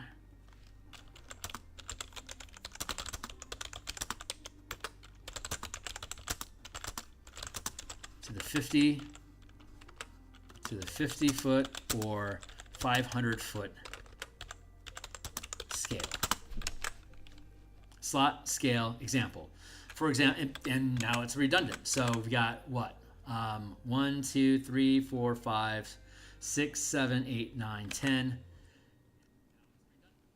1, 2, 3, 4, 5, 6, 7, 8, 9, 10. Holy shit, it's the exact same size, just reworded differently and a little bit more clearly. And the rest of this information still makes sense. There we go. Cool, we did it. Amplifying spell effects. So spells remain as published, except as detailed below. Range. Amplifying a spell with one additional spell slot increases the range to the 50-foot scale, and 2 spell slots increases the range to the 500-foot scale. When increasing the map scale, if a range can be measured in more than one square, round the distance up. If one square is greater than when increasing the map scale, if a range can be measured in more than one square, round the distance up.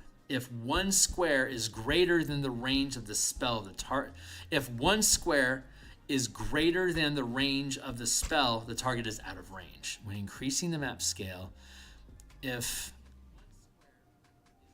a range can be amplifying a spell with one additional spell slot increases the range to the 50-foot scale, and 2 spell slots increases the range to the 500-foot scale. When increasing the map scale, if a target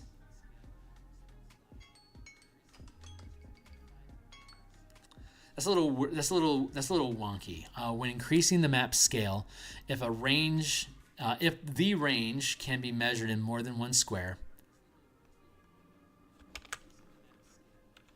this will be page 48, right?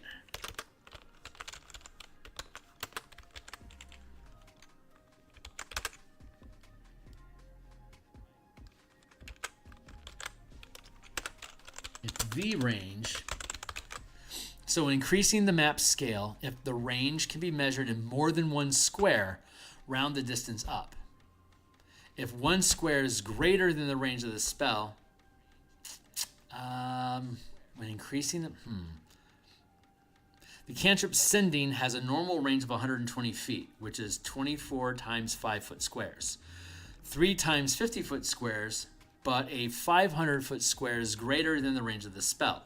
So a target in an adjacent 500-foot square is out of range. When this cantrip is amplified with one spell slot, the range increases to 1,200 feet, which is 24 50-foot squares, 3 500-foot squares, but a 1 mile square is greater than the range of the spell. So a target is an adjacent 1 mile square is out of range.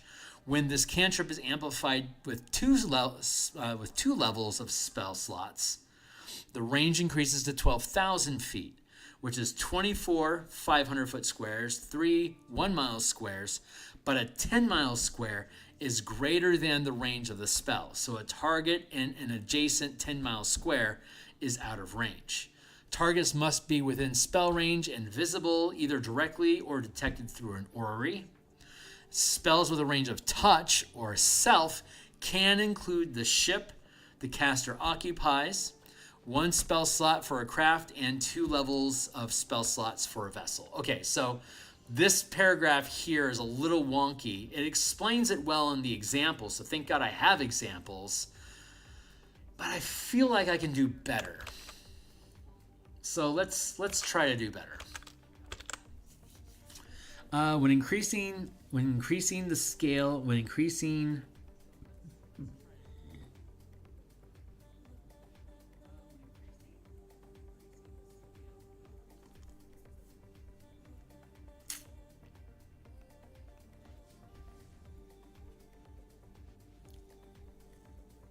oh, this is the way I should say it. So, what is this? We're in the range. When measuring the distance, when measuring the range of a spell,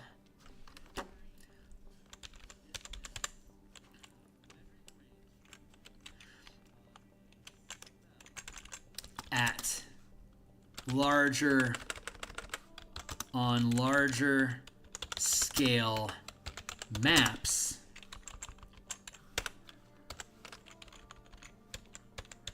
this is better English. When measuring the range of a spell on larger scale maps, if a range can be measured in more than one square, round the distance up.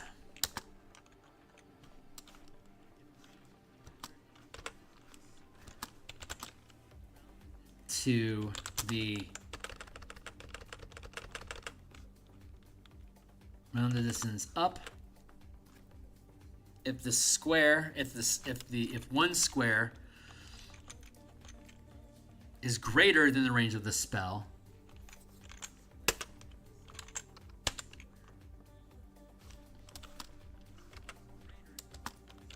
targets in that square are out of range.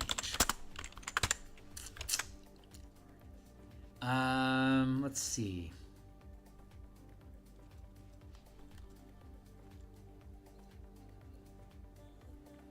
Oof, I might have to pinch this background a little bit. I'm not happy about that idea.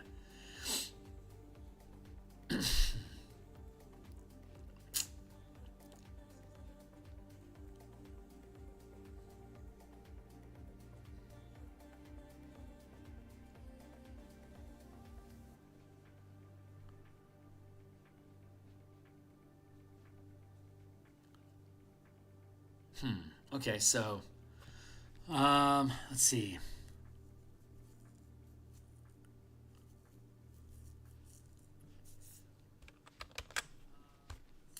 When measuring the range of a spell on a larger scale map, if a range can be measured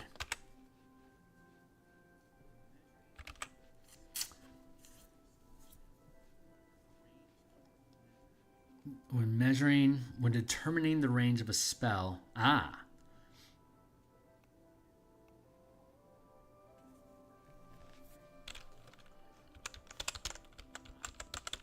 when determining the range of a spell on a larger scale map, if the range can be measured in one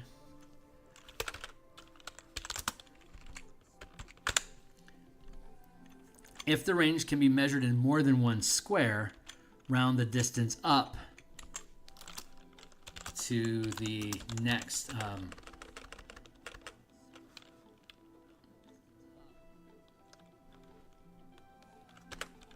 if one square is greater than the range of the spell, targets in an adjacent square are out of range. If the range can be measured in one or more squares, can be measured in more than one square, round the distance up. If the scale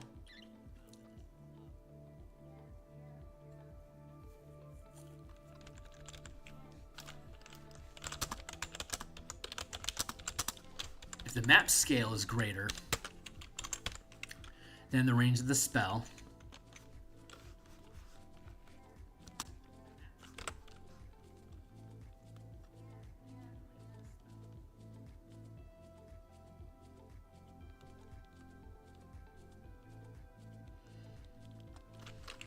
if the map scale is greater than the range of the spell,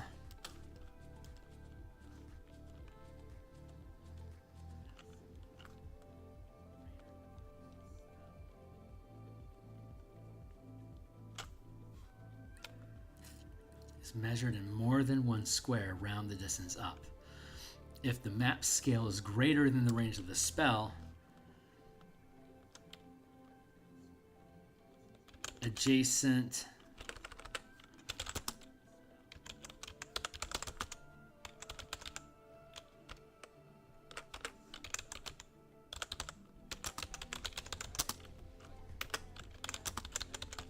are out of range. There we go. If the map scale is greater than the range of the spell, adjacent squares are out of range. So there you go. If you're occupying a square, right? Okay, cool. That actually makes sense. I am content and happy with that. Range, amplifying. 1, 2, 3, 4.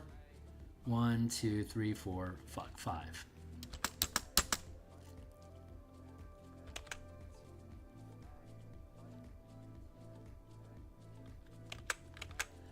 Let's check ourselves here real quick before I get all kerfuffy. That works.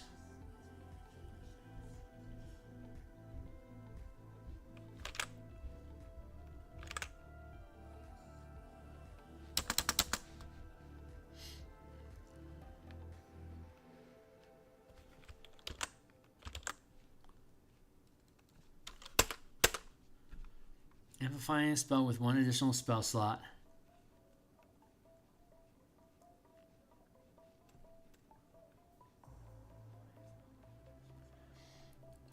When measuring,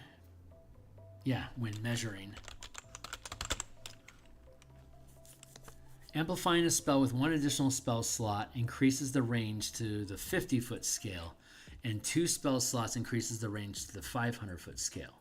When measuring the range, and then maybe that's where we should provide the example. No, we should leave the caveat in here first so the example is more thorough. When measuring the range of a spell on larger scale maps, if the range can be measured in more than one square, round the distance up. If the map scale is greater than the range of the spell, adjacent squares are out of range. Wow, I calculated the capacity of my wizard's library. That's a lot of books, my dude. That is a lot of books. If the map scale... what a grinder.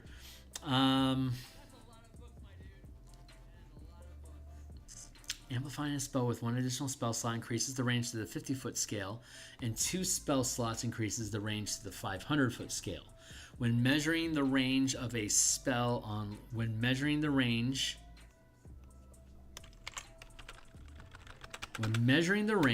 on a larger scale map,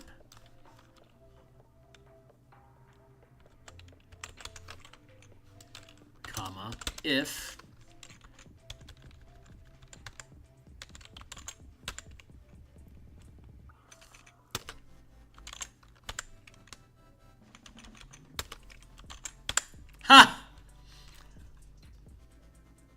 does it fit? Maybe.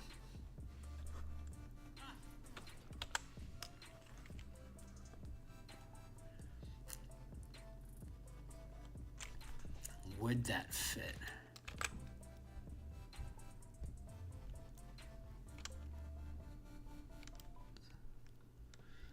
That is about the maximum size on a line.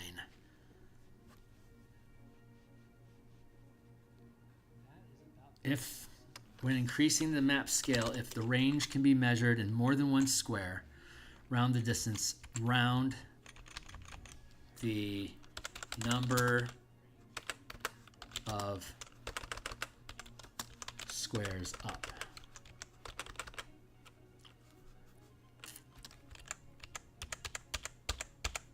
Hold on. If the range can be measured in more than one square, when increasing the map scale, if the range can be measured in more than one square, round up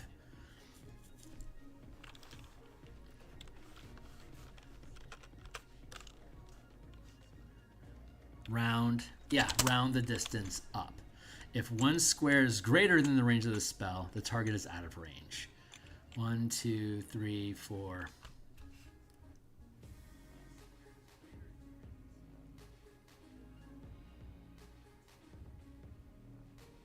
Damn it, Kearney.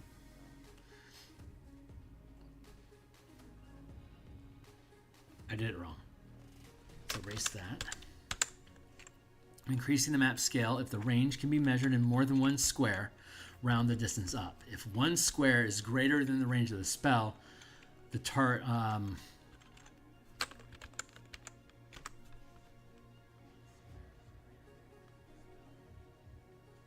if one square is greater than the range of the spell,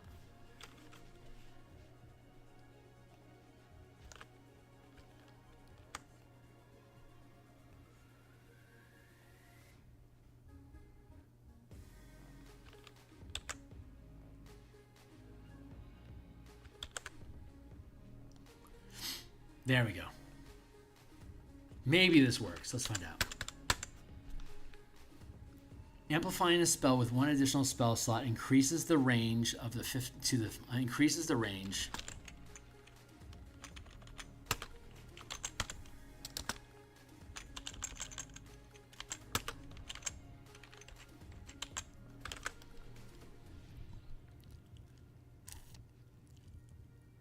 What a mind bender. Arr.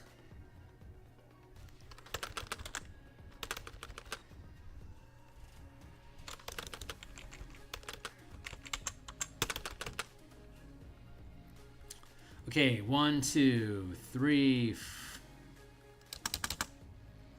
1, 2, 3, 4, 5, 6, 7. 1, 2, 3, 4, yeah, 7. And this one is 1, 2, 3, 4, 5, 6. Holy shit! 1, 2, 3, 4, 5, 6, 7. And it all works.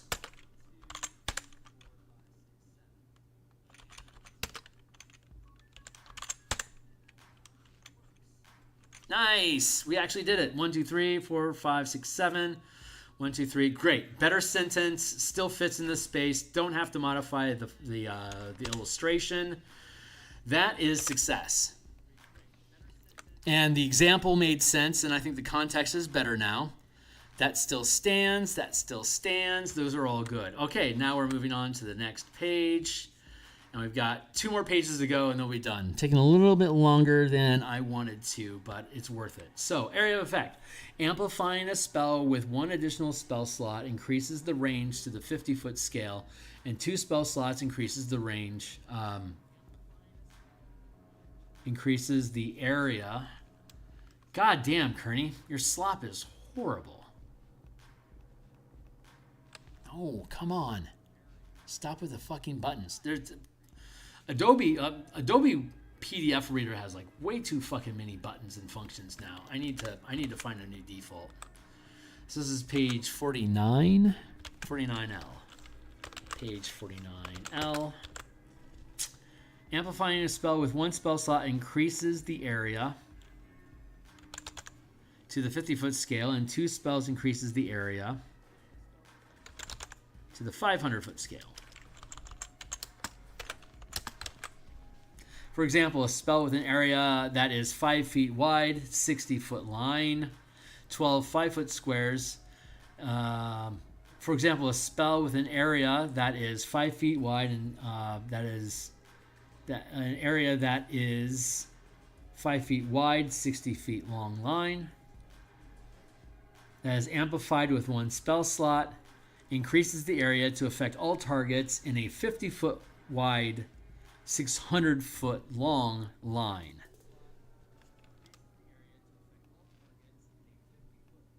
The area increases the area to a 500-foot wide, 6,000-foot long line. Yeah, I can change those, but I do need to change them.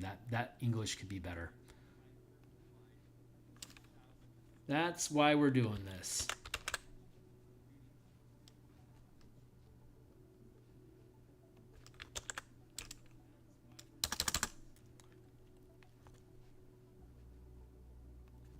So, this is for Windows and sets its library capacity before.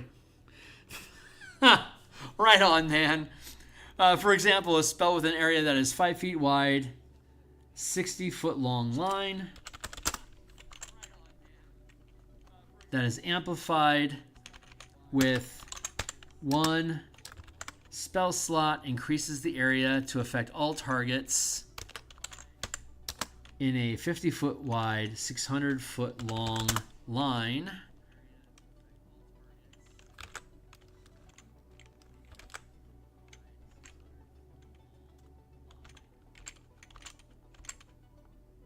All targets in a blah, blah, blah, blah, blah.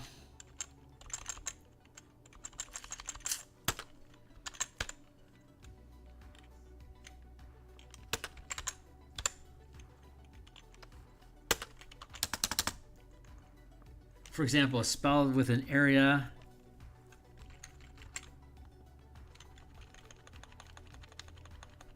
a spell with an area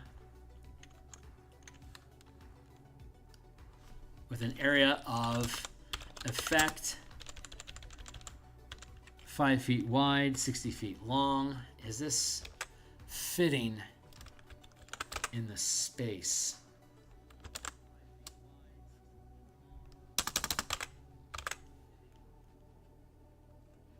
Yes, this all fits in that space. Cool. For example, a spell with an area of effect 5 feet, 5 feet wide, 60 feet long, with an area of 5 feet wide, 60 feet long line, 12 by 5, 5-foot squares. That is amplified with one spell slot, increases the area of effect. The area increases the area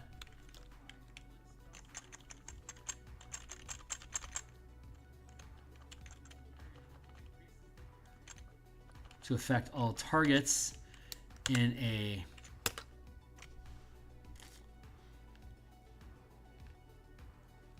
One, two, three, four, five, six, seven, 8. 1, 2, 3, 4, 5, 6. Fuck you, 7.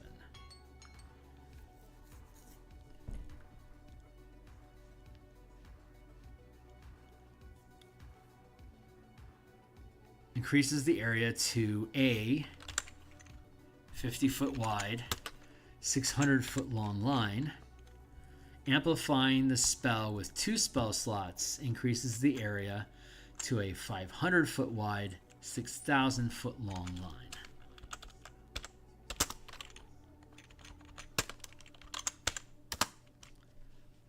One, 2, 3, 4, 5, 6, 7.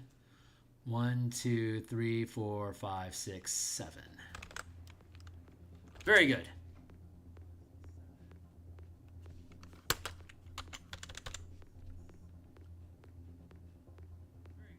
Good. Okay, cool. Everything's coming along.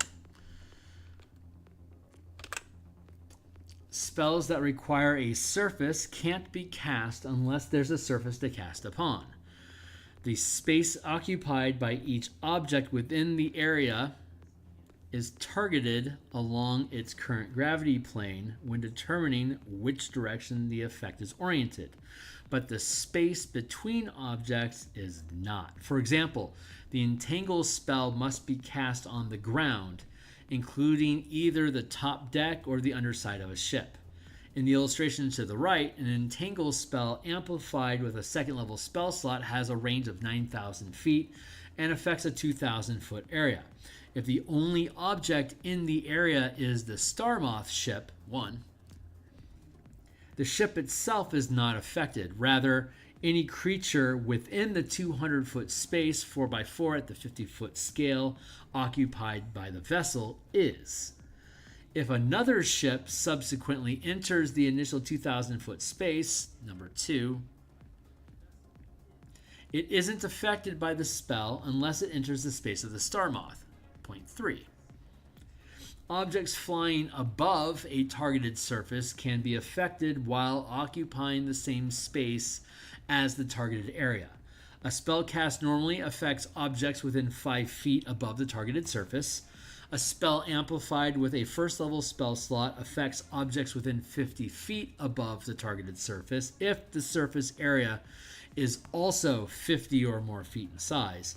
And a spell amplified with a second level spell slot affects objects within 500 feet above the targeted surface if the surface area is also 500 or more feet in size. For example, an Entangle spell cast normally can affect any creature within 5 feet above the targeted space.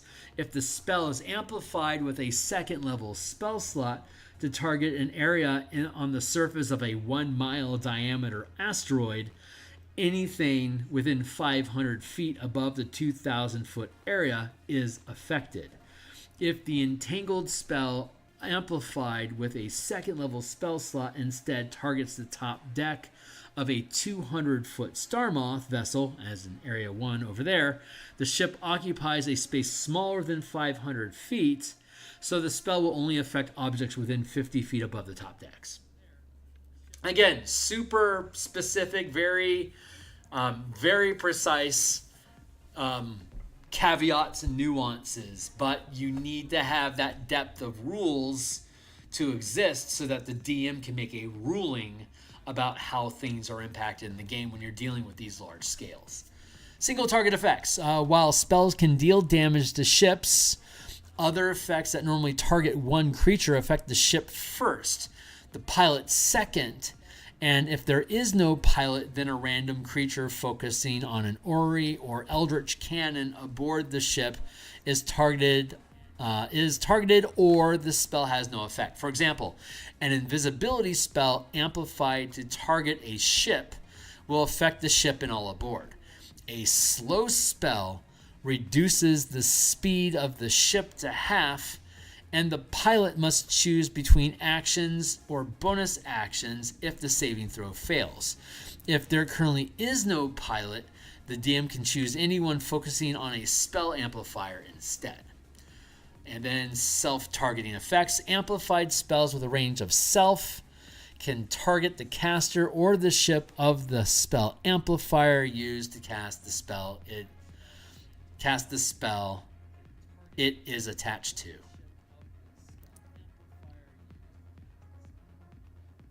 It is attached to. Self-targeting spells. This is page 49, right? Amplified spells with a range of self can target the caster or the ship that the spell amplifier used to cast the spell is attached to. No, that's actually correct English when I say it out loud. Targeting siege crew. Siege crews under command don't have specific individual actions, so affecting an individual crewmate's ability to act or fight, such as being affected by the slow, fear, or sleep spells, or being reduced to 0 hit points, increases the reload score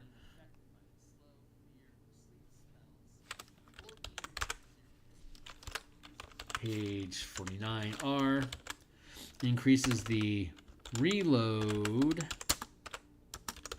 score for that weapon by 1 for each crew member affected until the condition ends. For example, casting the slow spell on a siege weapon targets one siege crewmate, one siege crew member.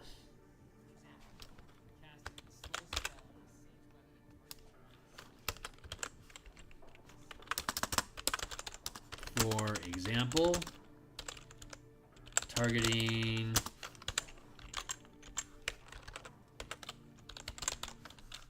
member. I think I like the crew member. Do a general search for the term mate to swap with member.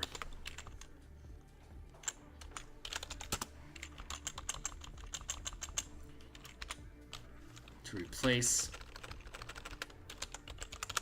with crew member.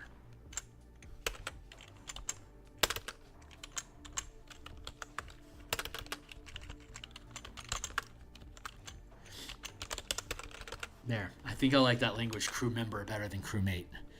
The affected creature is considered lost, increasing the reload score for that weapon by 1.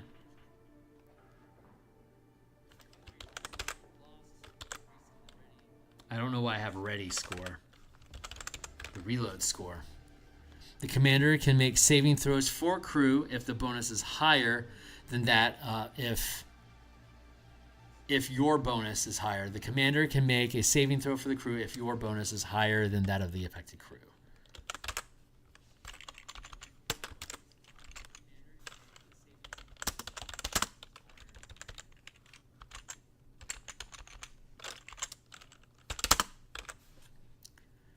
If a crewmate acts independently from the siege crew, if a crew member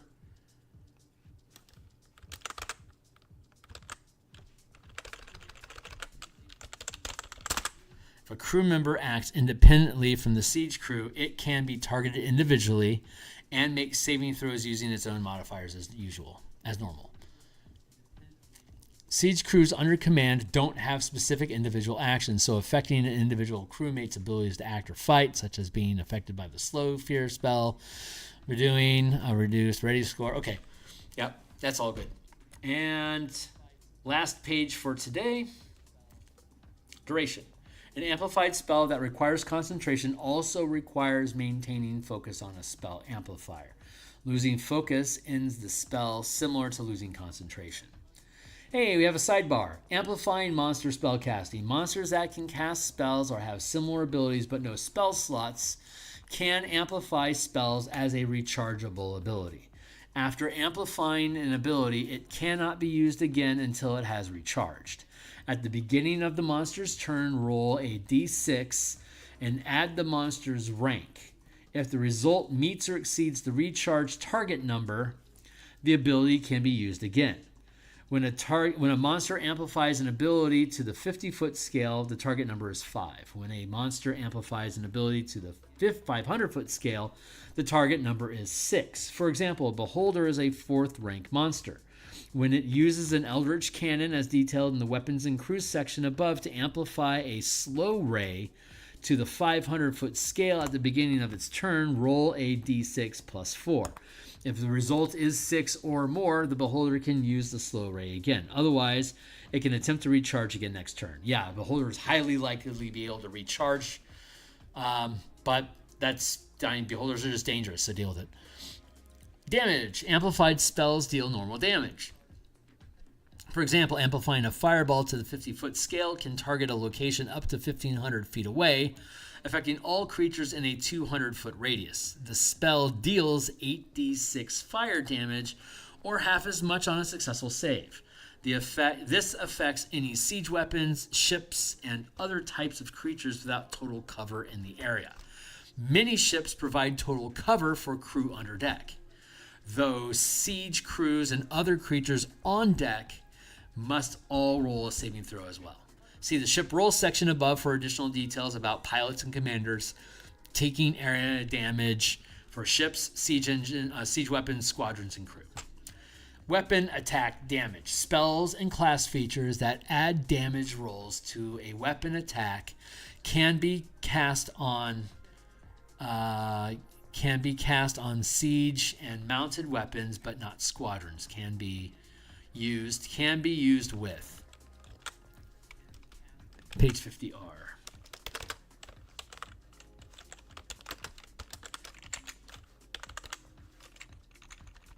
Can be used with.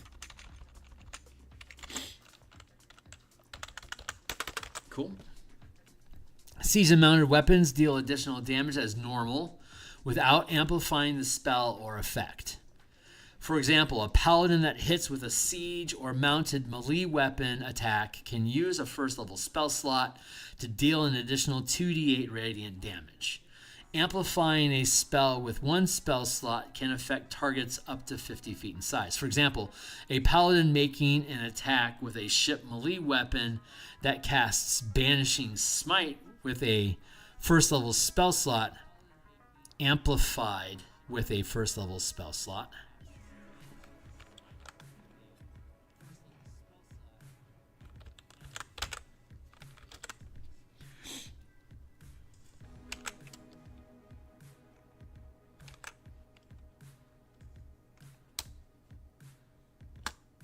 That casts Banishing Smite with a first level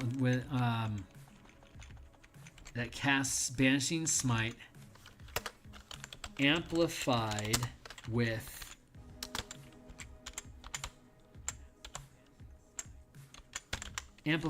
a first level spell slot can banish a craft with less than 50 hit points remaining and all aboard.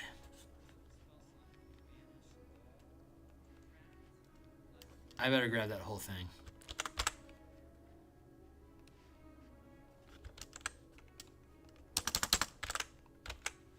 For example, a paladin making an attack with a ship melee weapon that casts Banishing Smite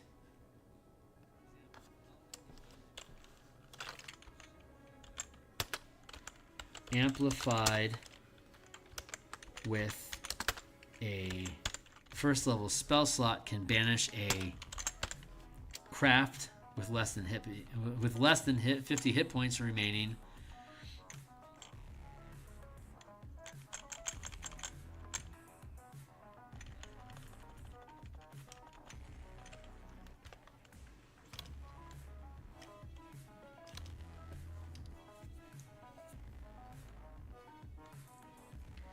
Can banish a craft and its crew. Can banish a craft and its crew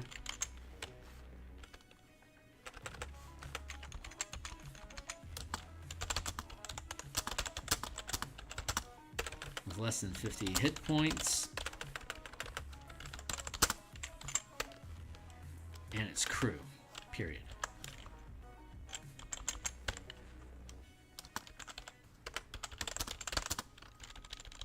Along with its crew.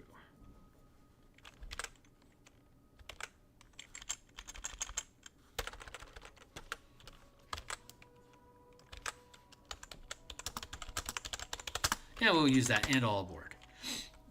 For example, a paladin making an attack with a ship melee weapon that casts Banishing Smite amplified with a first level spell slot can banish a craft with less than 50 hit points and all aboard. And all aboard it. There you go.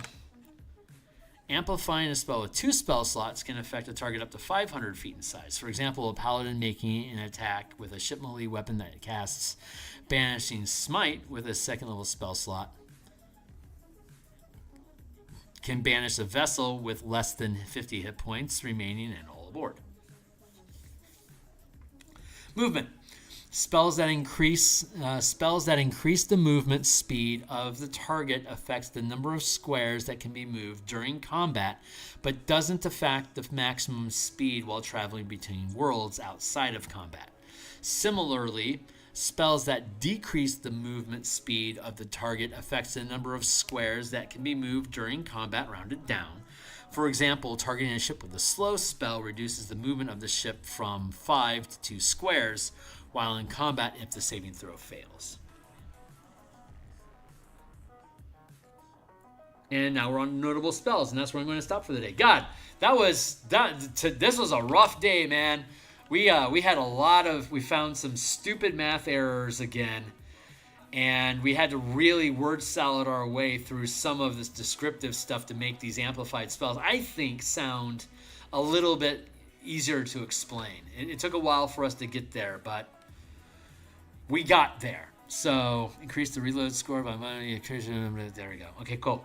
So, I got a lot on my plate now. I'm really starting to stack up stuff. I would like to have a little bit of time on Saturday to resolve all this stuff. I don't know if I will or not. I would like to, though. If not, maybe I can work on a little bit on Sunday afternoon. I just want to try to keep moving forward and get through chapter. I want to get chapter 2 updated, and then I'd like to get chapter 2 updated. I think I can pull that off this weekend. And then from there, chapter 3, the spellcasting chapter, we're currently working on that.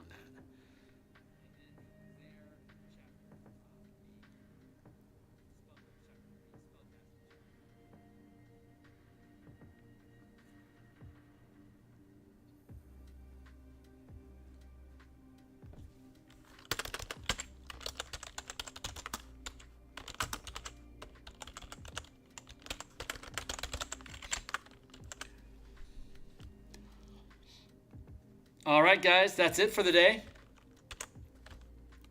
So far, so good. So I would say in about we got more spell casting on Monday.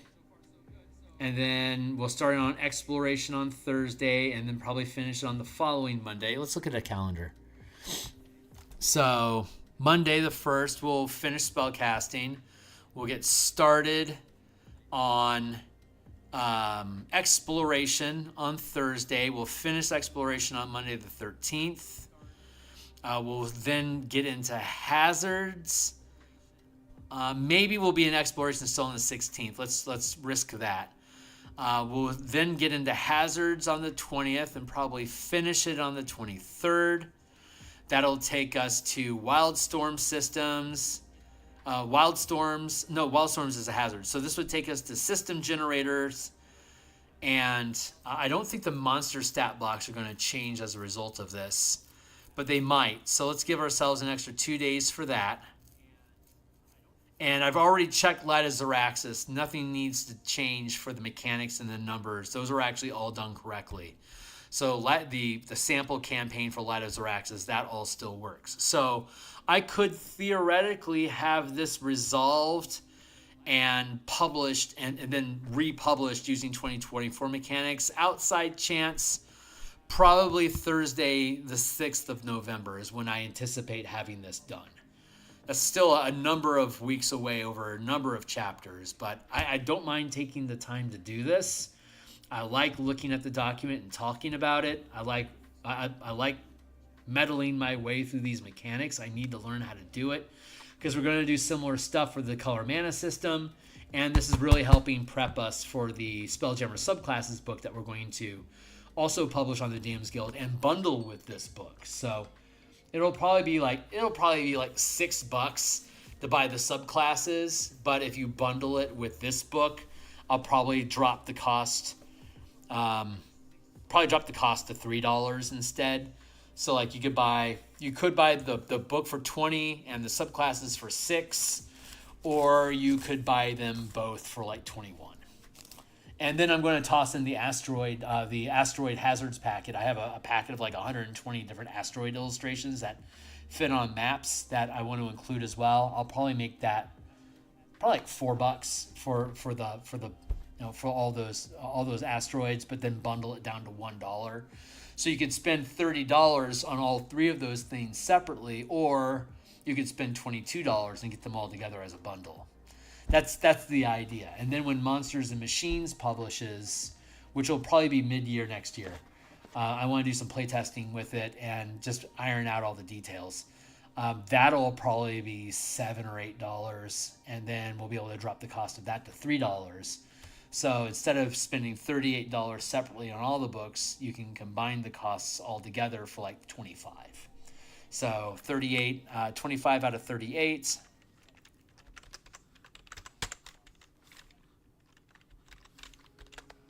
That's 35% off. So that's a pretty good bundle range there. So, but Monsters and Machines and the subclasses, those are two separate books that require book covers, editing, page layout, illustrations. Those are going to be big projects. So that's going to take a while for me to get through all those. I suspect those two books and the Color Mana Spell Point Variant Rule update for 2024, maybe Martial Powers will fill out 2026. Jesus Christ, that's a lot of shit to do. We'll see how things play out. I also want to get the Bastion campaign book in there somehow. Man, that's 5 books that I want to. Well, I want to redo the color mana system, and then publish the manas, the martial powers, Spelljammer subclasses, Monsters and Machines, Bastions, color mana, martial powers, Spelljammer subclasses, Monsters and Machines. That's 5 books that I know that I absolutely like on my bucket list. I want to get those done before I'm dead or before I stop doing 5e stuff. So that will probably take into 2026. Hopefully not into 2027, but I'll allow it. So we'll eventually get all this shit done. So maybe we'll prioritize color mana, subclasses, and Bastion campaigns. Maybe we'll make those our top 3 priorities and continue playtesting Monsters and Machines and Martial Powers on the back end to potentially get those knocked down by 26, 27. And then maybe that will mean that we'll have an open plate like starting maybe March in 2027, where I don't have any obligations to build any more books. All my bucket list will be clear, and I can start approaching like, what do I want to do with my life? How do I want to incorporate Patreon and all that other stuff? So super long tail work process here, guys, but with God's grace, I'll be doing it for another 20-25 years. So what's another year or 2 here and there? I don't know if 5e is going to last that long. They're probably going to come out with 6e at some point, or I might just dive off the cliffs into Shadow Dark. I don't know. We'll see where fate takes me. It's not my job to know. It's my job to enjoy the journey and just to pay attention. So speaking of paying attention, man, Dragon, I really appreciate you, man. Thanks a lot for hanging out and supporting the channel. Anyone else that's been watching the stream, God bless you for being here. If you haven't, I do this on Mondays and Thursday nights, and then we do artwork in the morning. I'll be back tomorrow morning to continue working on the cemetery escape prisoner map illustration that we started. And yeah, I'll do play testing for martial powers in my mega dungeon this weekend on my Discord channel this Saturday. We are now 9th level. For people that are creating characters and want to join the playtest, God bless you. Jump into my Discord and reach out to me in the playtest campaign threads therein, and I would love to have you guys. So thanks. I'm out of here for the night. Good night, and see you in the morning. Bye.